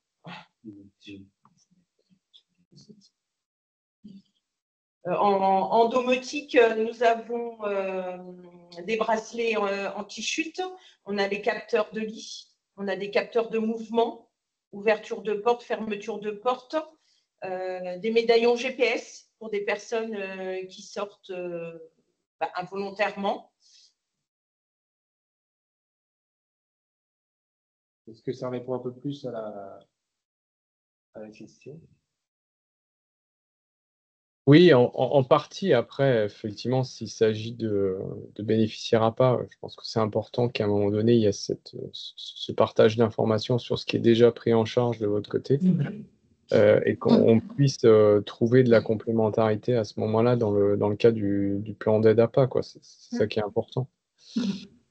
D'où l'intérêt d'échanger les informations sur le logiciel ITIX pour que chacun ait le même degré d'information, effectivement. Merci à vous. Madame Galland, vous avez levé la main. Oui, bonjour à tous, merci. Moi, j'avais une question, alors ça va faire une belle transition avec ITIX, notamment savoir si pour les CRT qui fonctionnent déjà, est-ce le seul logiciel ou la seule plateforme qui est utilisée dans le pilotage et la coordination, voilà, bénéficiaire-équipe, ou est-ce que vous avez, par exemple, choisi de prendre l'appui de TitanLink ou d'un autre logiciel plateforme pour tout ce qui va plutôt être là, volet médical? Alors, nous, en ce qui nous concerne, sur Auxerre, on n'utilise que le logiciel ITIX. Voilà. D'accord. Après, on a des petits tableaux de bord, des petits tableaux de bord à côté qu'on suit parce qu'on se met petit à petit à ITIX. Mais là, tous nos bénéficiaires sont rentrés dans ITIX. Et du coup, ce qui permet, nous, avec le DAC, d'avoir le suivi des interventions sur ce logiciel. Mais nous n'avons pas d'autres logiciels. D'accord. Stéphanie, je te laisse. Ouais. Pardon. Et d'un point de vue statistique, voilà, qui vont être des statistiques plutôt globales par rapport aux 30 bénéficiaires, ou alors peut-être parfois par cas, suivant les pathologies ou suivant la perte d'autonomie, c'est quelque chose dont ETIX peut aider. Oui, alors, exactement. Moi, Pardon, non, allez-y. Allez-y, je compléterai. Je vous laisse la parole. Merci. Oui, effectivement, l'un des avantages, ou en tout cas un des objectifs d'ITIX maintenant, c'est de pouvoir effectivement automatiquement exporter toutes les données d'ITIX, les exploiter afin effectivement de proposer un rapport d'activité. Le premier rapport d'activité qui est déjà travaillé, qui est en cours de travail, nous avons anticipé, ça va être effectivement le rapport d'activité avec les indicateurs demandés par l'agence. Alors voilà, certainement effectivement la typologie de personnes accompagnées, la durée moyenne de prise en charge, les différentes problématiques, les différentes pathologies. Pour cela, voilà, il vous faut un usage plein de la plateforme régionale. Et puis ensuite, mais dans un second temps, vraiment, le temps qu'on puisse déjà effectivement vous proposer le rapport quelque part régional, le rapport institutionnel. Ensuite, dans un deuxième temps, ITIX pourra aussi vous proposer des rapports d'activité individuels, personnalisés, qui, au sein de votre CRT, vous permettra voilà, de piloter vos équipes, votre structure. Mais en tout cas, un des avantages d'aller sur ITIX, au-delà du partage et d'échange d'informations avec tous les acteurs de la prise en charge, c'est aussi cet outil d'aide à la décision qui va vous permettre, en quelques clics, de formaliser votre rapport d'activité. D'accord, très bien. Et je compléterai juste en disant que il est obligatoire d'utiliser ITIX. C'est inscrit dans le cahier des charges. Voilà, c'est inscrit dans le cahier des charges. Merci à vous. Le Creusot. Pour compléter, puis pour rassurer par rapport à Ethics également, ce que disait Stéphanie, c'est que le DAC, on accompagne le CRT sur ce volet-là. On a des temps d'échange, de pratique, on peut être soutenant puisqu'on l'utilise depuis un petit peu plus longtemps, si je puis dire, dans Lyon. Mais voilà, donc on a des temps spécifiques avec notre référent e-santé, puisqu'on a un financement spécifique par l'ARS pour un poste de référent e-santé qui va accompagner les structures sur des volets beaucoup plus pratiques, en complément du grade, mais beaucoup plus et de l'ARS, mais beaucoup plus pratico-pratique. Voilà, donc n'hésitez pas à vous rapprocher de votre DAC aussi en complément du grade et de l'ARS. Tout à fait. Merci pour cette précision importante. Merci. Donc, je souhaitais juste compléter en termes d'exemple. Nous sommes sur le Creusot porté par un EHPAD, l'EHPAD départemental du Creusot. Nous utilisons bien évidemment Ethics, mais en interne pour nos astreintes de nuit notamment et nos hébergements d'urgence, nous complétons notre logiciel interne pour que nos collègues des résidences aient les complètes informations, notamment sur tout ce qui peut être traitement, ordonnance, posologie, etc. Voilà. Merci. Merci à vous. Madame Dormeyer. Oui, bonjour, Sonia Dormeyer pour la FHF. Par rapport à Ethics, moi c'était juste pour, oui, effectivement, dire à Esther qu'il était dans le cahier des charges et donc, a priori, c'est pas a priori, il est obligatoire. Mais alors, il n'y a pas le grade, mais je crois qu'il y a quand même des travaux d'interopérabilité qui sont en cours, même si, bon, sur le CRT, c'est pas forcément nécessaire pour travailler, puisque ça ne va pas faire enfin, c'est vraiment un usage distinct, c'est une autre prestation, mais il faudra peut-être voir avec le grade s'il y a des besoins d'interopérabilité ou d'intégration des dispositifs. Juste, Madame Dormière, je voulais juste un tout petit peu nuancer, effectivement, n'hésitez pas à vous rapprocher.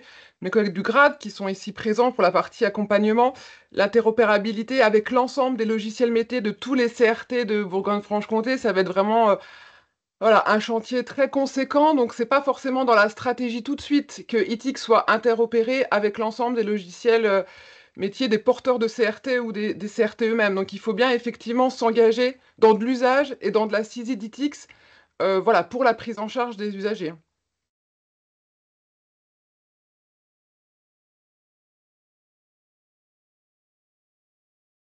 Parfait. Est-ce que d'autres personnes ont des questions, des remarques, des...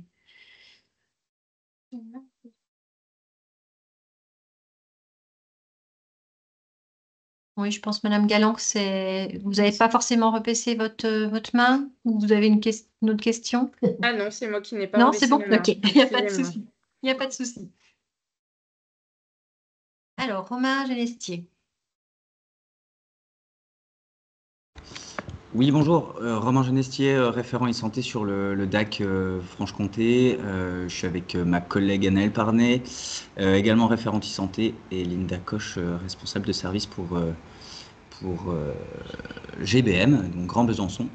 Une petite chose qui a suscité notre intérêt en tant que référent e-santé, c'est dans une des diapos, il était marqué que vous aviez accès aux outils du CD et de la MDPH dans votre mission 1 au niveau du DAC de Lyon, et j'avoue que ça nous titille un peu.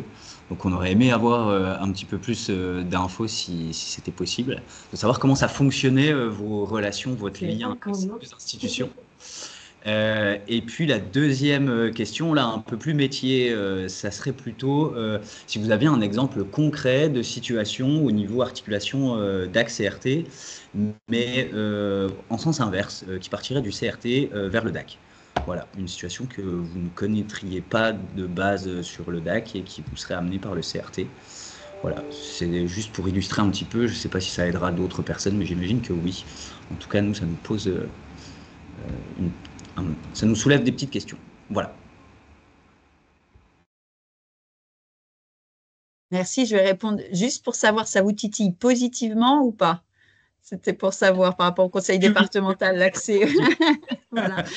Positif. On est positif. On rêverait. C'est bien pour sûr. adapter ma réponse. Ah, non, non, c'est super positif, oui, bien sûr, bien sûr. Alors, j'ai beaucoup insisté sur volet historique, justement. Donc, c'est vraiment l'histoire qui a voulu. Nous étions, pour une partie d'entre nous, Maya est portée par le conseil départemental. Et naturellement, même si ça ne l'a pas été en interne, hein, pour tout vous dire, naturellement, on a eu accès en tant que service du conseil départemental à l'ouverture de ces logiciels en lecture dans un premier temps, même si nos coordonnatrices font les évaluations à pas dans le cadre des situations complexes. C'est-à-dire qu'à l'époque, on le faisait au titre de la Maya pour les gestionnaires de cas. Et donc, on continue, on a eu la confiance du conseil départemental et c'est là, entre guillemets, l'intelligence, c'est que quand on a signé un CEPOM tripartite avec le conseil départemental, c'était aussi, OK, vous nous fixez des objectifs, mais par contre, en face, est-ce que vous êtes toujours raccord pour qu'on continue ces missions qui sont des missions 100% conseil départemental, hein, voilà, ça je ne remets pas en question, mais qui, dans une ère, entre guillemets, de restrictions budgétaires, si je puis dire, de travail ensemble, parce qu'il n'y avait pas que le budget, mais également, et puis de confiance, d'installer un nouveau DAC. Les élus du conseil départemental ont voté favorablement à ce que l'on puisse externaliser, puisqu'on n'était plus interne pour une partie, externaliser au DAC l'évaluation APA et l'accès à ces logiciels, donc, et que ce soit MDPH également. Donc, ça veut dire qu'à aujourd'hui, très concrètement, quand un service social du centre hospitalier nous appelle, on peut, et on le vend également, parce que c'est aussi l'intérêt, hein, puisque l'idée, c'est justement de créer des guichets intégrés, pas des guichets uniques. Il n'y a pas que le DAC, mais il n'y a pas que non plus la MDPH pour donner la réponse. Vous pouvez également nous appeler pour avoir, voilà, notre communication, pour également avoir un premier, on appelle ça pré-enquête chez nous, mais peu importe, une préévaluation de savoir où en est le droit, est-ce qu'il y a eu droit, et on va même jusqu'à accéder au logiciel des unités territoriales, on les appelle comme ça, mais c'est les conseils départementaux dans les territoires, de savoir est-ce qu'il y a eu à un moment donné un rendez-vous, ça peut très bien être un rendez-vous avec la famille, on peut aussi avoir accès à des informations sur les aidants qui accompagnent, voilà, donc c'est vrai que c'est très très précieux pour nous, pour les services sociaux des centres hospitaliers, parce qu'on sait que ils sont à la recherche d'infos, c'est limite, ça devient leur cœur de métier d'enquêter et puis de trouver l'information. Et donc, c'est vraiment crucial. Et si après, je peux compléter aussi sur ce volet-là, mais peut-être Stéphanie, tu nous en diras plus, il y avait une ambition alors, je ne sais pas comment les termes au niveau informatique, mais pour compléter, que ITIX puisse aussi intégrer le système d'information de l'APA, puisqu'il faut savoir qu'au niveau national, mais ça c'est pareil, hein, certains sont présents et pourront me compléter, notamment Monsieur Rotival, sur l'APA, ils sont en train de créer un système d'information partagé. On pourrait demain ou après-demain avoir aussi ce volet-là important sur ITIX et faire que quand c'est évalué au niveau de l'APA, ce soit directement, quand on a un GIR posé, que ce soit directement injecté au niveau d'ITIX. Nous, c'est encore de logiciel, hein, on n'est pas dans cette phase-là.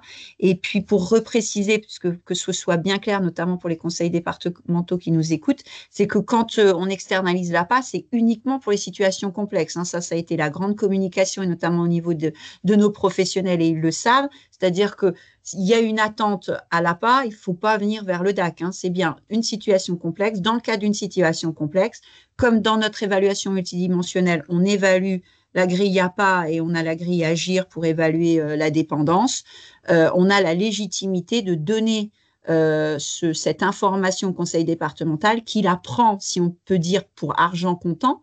Donc, il nous fait confiance sur notre évaluation parce qu'on a fait des formations ensemble et on a été plus loin dans ce partenariat, et qui prend pour après mener tout ce qu'il a à mener en termes de comptabilité et de finances, hein. On n'est pas du tout sur les financements, nous on est sur une évaluation. Ce qui évitait, quand je parlais de restrictions budgétaires, c'est ce qui évitait de refaire revenir une évaluatrice à domicile pour refaire une évaluation et pour peut-être pas avoir cet outil ce regard multidimensionnel, parce que voilà, et c'est aussi pas chronométré, mais c'est quand même très protocolisé, hein, l'évaluation APA. Hein, voilà, ils ont quand même un outil qui s'est étoffé dernièrement, mais parfois aussi, ils n'ont pas toutes les informations quand c'est une situation très complexe. Donc, on travaille vraiment main dans la main sur ce volet-là.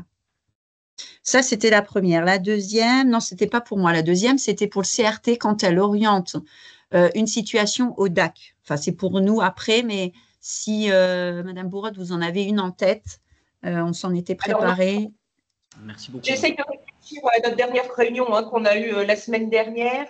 On a dû évoquer une situation où on était plus sur une demande d'aide au DAC, peut-être faire un signalement par rapport à des proches. Si je peux compléter, Flavie, c'était une situation où il y avait un conflit familial en fait très important qui empêchait en fait de mettre en place les aides dont la personne avait besoin. Et du coup, il y avait besoin de rentrer en contact de manière plus minutieuse, on va dire, avec toute la famille, quoi. C'était ça. Est-ce que tu te souviens de ça? Voilà. C'est ça. C'est ça, c'est cette situation. Après, c'est vrai qu'actuellement, les situations que nous avons sur l'UCRT ont été orientées par le DAC. Donc là, c'est vrai qu'on n'a pas trop de retour à ce jour d'orientation CRT vers le DAC. Peut-être qu'au Creusot. On en a, mais à la marge. Quoi. Creusot, vous avez peut-être eu des situations CRT vers le DAC? Alors oui, on a eu des situations CRT vers le DAC dans des parcours assez fluides. Bon, déjà, il faut savoir que le DAC fait partie de la commission d'inclusion et de suivi dans le cadre du volet 2. Hein. Ça, ça nous semblait une évidence. Donc, dans tous les cas, le DAC a une veille sur les situations quand bien même il n'y ait pas d'orientation et de prise en charge en particulier. Au niveau des orientations, nous, on a eu un cas complexe et c'est encore le cas d'une personne isolée, alcoolique, dépendante, qui faisait beaucoup de chutes, était dans les refus de soins, rupture de lien avec son médecin traitant. Et donc, on a pu faire venir le DAC sur cette situation. Et puis bon, cette personne est actuellement hospitalisée. Le DAC organise le retour à domicile et nous, on va pouvoir reprendre, une fois que monsieur sera de retour, nos activités avec nos animatrices. Voilà. Donc ça, c'est l'exemple typique pour nous de notre orientation, parce que c'était une personne complètement inconnue, orientée par l'hôpital en commission sur le volet 2. Et puis, au fur et à mesure de l'accompagnement, on a greffé les professionnels et le DAC nous semblait assez important, là, en l'occurrence. Voilà. Est-ce que j'ai répondu à votre question? Merci à vous. Oui, c'est un exemple. Merci beaucoup. Merci. Juste, je suis un peu bavarde, mais juste pour reprendre quand même sur le DAC les sorties d'hospice, il aide c'est-à-dire que si la situation est déjà connue, on accompagne avec les services sociaux qui en priorité sont là pour le retour à domicile. Je sais qu'on a le centre hospitalier d'Auxerre qui s'est connecté, que nos collègues ne se disent pas qu'elles ne gèrent pas les retours à domicile. Mais vous avez raison sur les parties situations complexes où on est main dans la main, entre guillemets, avec les services sociaux pour notamment ce retour à domicile. Alors oui, tout à fait. Donc, je suis Vanessa Deblay, responsable au DAC 71 pour les sites d'Autun et du Creusot. Donc, entre autres, en collaboration avec le CRT pour cette situation. Et effectivement, on organise, on appuie en tout cas le retour à domicile, l'organisation du retour à domicile avec le service social de l'établissement concerné. Merci à vous. D'autres questions, d'autres interventions? Linda Koch.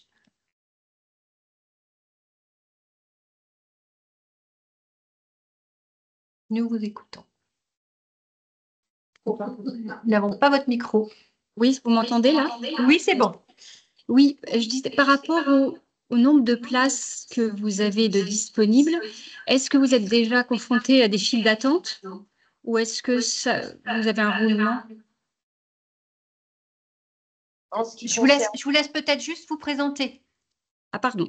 Donc, Linda Koch, responsable de service GBM sur donc le DAC Franche-Comté. Donc, pour le CRT d'Auxerre, à ce jour, nous n'avons pas de liste d'attente. Nous avons des dossiers là qui arrivent petit à petit, mais on arrive… malheureusement, il y a des personnes qui décèdent, des entrées en EHPAD. Donc, du coup, à ce jour, pas de liste d'attente. Alors, juste pour rappel, au niveau du centre ressources, c'est 30 personnes minimum. Hein. Monsieur Chaud. Oui, bonjour. Cyril Chaud, le directeur du DAC 71. Merci au DAC 89 et au CRT 89 d'avoir présenté leur expérimentation. Moi, je voulais savoir si vous aviez un petit peu d'expérience sur le partage d'informations dans EThics. On voit bien que la collaboration est parfaitement organisée, planifiée, formalisée. Bravo à vous. Et est-ce qu'en termes d'expérience, alors vous disiez qu'il n'y avait que quelques mois d'expérience, donc c'est peut-être pas évident, mais est-ce que vous avez un tout petit peu un retour d'expérience, peut-être sur une ou deux situations, sur un patient en commun qui aurait fait l'objet d'échanges éthiques, alors en parlant en particulier au niveau du PPCS, le plan personnalisé de coordination en santé? Je vais laisser ma collègue, justement, c'est la grande question du PPCS. Je crois que nous, on avait essayé de formaliser dans la convention, hein, Oui. si je ne m'abuse, pour savoir qui, justement, réalisait le PPCS. Et Flavie, tu peux me contredire, mais il me semble qu'on s'était dit, si la situation est préalablement connue du DAC, c'est le DAC qui va faire le PPCS. Et si elle est connue en première intention du CRT, c'est plutôt le CRT qui va faire le PPCS. Et bon, jusqu'à maintenant, voilà, on est en recherche de peut-être d'harmonisation aussi des pratiques du côté du PPCS. Mais je reviens au temps d'échange. C'est vraiment, je pense que tout peut se construire seulement si on partage. Et du coup, c'est vrai que je pense qu'on va être amené à partager aussi sur cette histoire de PPCS, puisqu'on a des informations aussi qui sont communes. Donc, il faudrait presque qu'on réalise le PPCS peut-être ensemble à un moment donné. Pourquoi pas? Oui, effectivement. C'est une des questions. C'est bien ce qui avait été dit au départ du CRT. Après, c'est vrai que vous avez un peu plus d'expérience sur EThics. Voilà, nos dossiers commencent à se remplir tout doucement. Mais c'est vrai que nos différentes expériences vont permettre aussi d'avancer et d'uniformiser nos PPCS et nos pratiques. Après, c'est vrai que tout ce qui est administratif, si on voit par exemple dans un dossier qui est suivi donc, en commun, s'il n'y a pas la carte d'identité sur le dossier EThics, nous on a la carte d'identité, on va la poser. Voilà, c'est des petits éléments administratifs qu'on se complète. Pas voulu figer en fait le système. Je vais laisser après Caroline, mais voilà, on s'est dit sur le papier on l'écrit, mais on réajuste et on n'a pas voulu figer qu'on soit tout le temps maître du PPCS, même si c'est notre outil de coordination. Mais on a encore beaucoup à travailler. Juste pour rajouter, donc évidemment c'est écrit dans la convention qui fait quoi. Je rappelle juste que l'exemple que vous donniez était très juste, c'est-à-dire que quand le patient est connu du DAC, évidemment, le PPCS est initié par le DAC, puisqu'en fait, il connaît le patient. Ça. Après, quand le patient est inclus dans le CRT, mais pas le DAC en première intention, c'est quand même au CRT d'initier le PPCS. Le DAC n'est pas forcément là, s'il ne connaît pas le patient, pour initier le PPCS, j'allais dire, en lieu et place du CRT. Après, je nuance en disant, tout à l'heure Stéphanie l'a dit, Maud l'a dit, les DAC ont des ressources humaines, en tout cas référents e-santé, pour accompagner les équipes du CRT à l'utilisation d'EThics. Je sais dans un DAC, il y a une coordinatrice d'un CRT qui va aller venir au DAC pour se former à EThics. Mais je rappelle juste quand même que le DAC ne pourra pas faire, il ne doit pas faire non plus les PPCS de patients qui sont inclus d'abord dans le CRT. Ils peuvent vous aider dans la mise en place, enfin en tout cas dans la prise en main de l'outil. Voilà, je rappelle juste ça parce qu'il ne faut pas que… Oui, tout à fait. Et avant de vous passer la parole, Madame de Velay, dans le modèle de convention régionale que l'on va vous faire passer, c'est bien inscrit en ce sens. Après, évidemment, comme dit Maud, c'est pas forcément figé. Mais je rappelle quand même ça parce qu'après, les DAC peuvent être vite débordés. Et si on commence à le faire avec un acteur du cercle de soins, ils ne sont pas là juste pour ça. Voilà. Tout à fait. Madame de Velay ?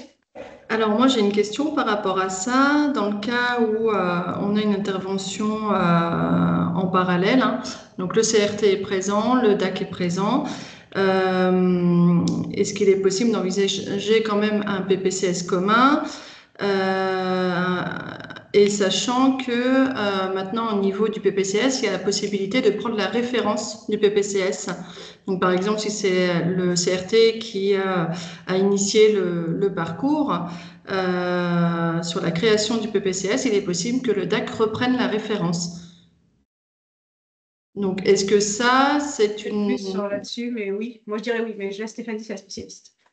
Oui, oui, c'est tout à fait ça. Alors, sur votre première question, la pertinence de réaliser des PPCS tous ensemble dans une RCP, un grand oui, évidemment. En plus, il y a des évolutions qui arrivent prochainement. Je n'ai pas le calendrier, mais qui vont vous permettre, donc en plus peut-être d'être référent du PPCS, de préciser les contributeurs, les autres acteurs de santé qui ont contribué à l'élaboration de ce PPCS. Voilà, pour se dire que voilà, lors d'une RCP où nous avons réalisé ensemble le PPCS de tel patient, et puis vous avez raison, aujourd'hui, le transfert de responsabilité, c'est ça. Voilà, le CRT a peut-être été le premier à prendre connaissance de la situation de Madame Michu, a initié le parcours, en tout cas a fait tous les usages nécessaires sur ITIX, et puis la situation se complexifie ou se dégrade, il y a un relais qui est pris par le DAC, et oui, le comportement informatique, vous pouvez dorénavant transférer la référence, la responsabilité du PPCS à un autre acteur de santé, à un autre partenaire. Donc typiquement, on a pensé aux deux cas d'usage, le CRT en amont, passage de relais au DAC, et en aval également, le DAC connaît la situation, se retire au bénéfice du CRT, et puis également transfert de référence pour ce même cas d'usage. Donc là, s'il y a PPCS déjà existant, on est sur une mise à jour du PPCS existant. Oui, oui. D'accord. Alors, le Creusot. On est bien d'accord qu'on se comprenne bien, Madame Albert Stéphanie, que quand vous me parliez de retrait de la situation, c'était juste en termes de référence, mais que ça n'implique pas l'arrêt de l'intervention concrète auprès de la personne au niveau de nos dispositifs respectifs. Oui, oui, c'est ça. Oui, oui, c'est ça. C'est en fait qui va être responsable.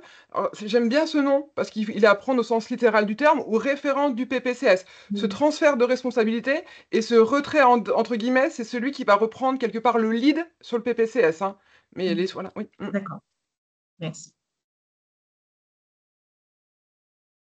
Alors, on est à 5 minutes de la fin de notre webinaire. Une dernière question, une dernière intervention peut-être? En attendant peut-être, voilà. N'oubliez pas de nous inscrire vos adresses mail dans le fil de conversation, s'il vous plaît, pour que l'on puisse vous envoyer donc les documentations, parce qu'on n'a pas forcément tous les établissements des personnes qui participent. On a des noms, mais pas forcément les établissements. Voilà, donc pour vous retrouver, ce sera plus simple si vous nous inscrivez vos adresses mail. Nous vous avons indiqué donc les adresses mail, donc il y a la mienne et celle de mon binôme, Madame Guenon, qui dans le fil de conversation également. Donc, si toutefois vous avez des informations à nous demander, n'hésitez pas. Reste à disposition s'il y a besoin. Oui, et puis voilà, Madame, on peut mettre aussi l'adresse de Caroline. Tu peux peut-être rajouter. De toute façon, oui, voilà. C'est sur le même modèle, hein, caroline.conil. Et puis, eh bien, écoutez, je pense qu'effectivement, nous n'avons plus d'intervention. Voilà, merci à vous d'avoir participé déjà, d'avoir participé même activement par le biais de tous ces échanges, de toutes ces demandes. Les centres de ressources territoriaux et les DAC ont vraiment un rôle déterminant à jouer dans l'amélioration du parcours grand âge. Et cette rencontre a été donc l'occasion de renforcer nos collaborations, d'échanger donc sur nos bonnes pratiques, de poser des bases d'une synergie encore plus forte. Et c'est le premier webinaire régional. Bon, le CRT est tout nouveau, c'est tout récent, c'est un jeune enfant. Donc, nous ferons, si vous en êtes d'accord, ce genre d'échange à l'avenir. Ça pourra permettre justement peut-être d'avoir ces retours d'expérience, hein, c'est du factuel, donc de permettre d'échanger sur peut-être des difficultés, des leviers, tous ensemble. Voilà, les idées partagées aujourd'hui doivent maintenant se concrétiser pour essayer de vous donner peut-être des pistes d'action pour vous pouvoir pratiquer dans vos CRT et dans les liens que vous avez avec le DAC, pour garantir un accompagnement de qualité à chaque personne en perte d'autonomie. Moi, je suis convaincue que grâce à cette dynamique collective, hein, on sera en mesure d'avancer plus rapidement, plus efficacement. Nous sommes en attente d'un nouveau cahier des charges pour les centres de ressources qui devrait, alors c'était annoncé pour la fin d'année 2024, bon, avec toute l'actualité politique, je ne sais pas si nous aurons ce nouveau cahier des charges ou pas. Quoi qu'il en soit, de toute façon, il ne faut surtout pas que ça nous empêche d'avancer. Je vous encourage vivement à poursuivre donc les échanges que nous avons eus là au niveau régional dans vos pratiques quotidiennes entre DAC et CRT, à vous appuyer sur les ressources qui ont été mises en lumière et à maintenir ce lien essentiel donc entre nos structures, entre vos structures sur chaque territoire pour avancer encore mieux, pour favoriser un environnement au bien-être, à la dignité de nos aînés. Et voilà, dans une ambition vraiment partagée d'aller plus loin et de pousser à l'avant. Merci encore une fois à tous et à toutes pour votre mobilisation aujourd'hui. On était nombreux et je vous souhaite une excellente continuation dans vos projets et au plaisir de collaborer à nouveau avec vous très prochainement. Au revoir, à bientôt. Merci, bonne journée. au revoir. Merci, au revoir. Merci beaucoup. Merci, Au revoir. au revoir. Merci Merci, beaucoup, au au revoir. revoir.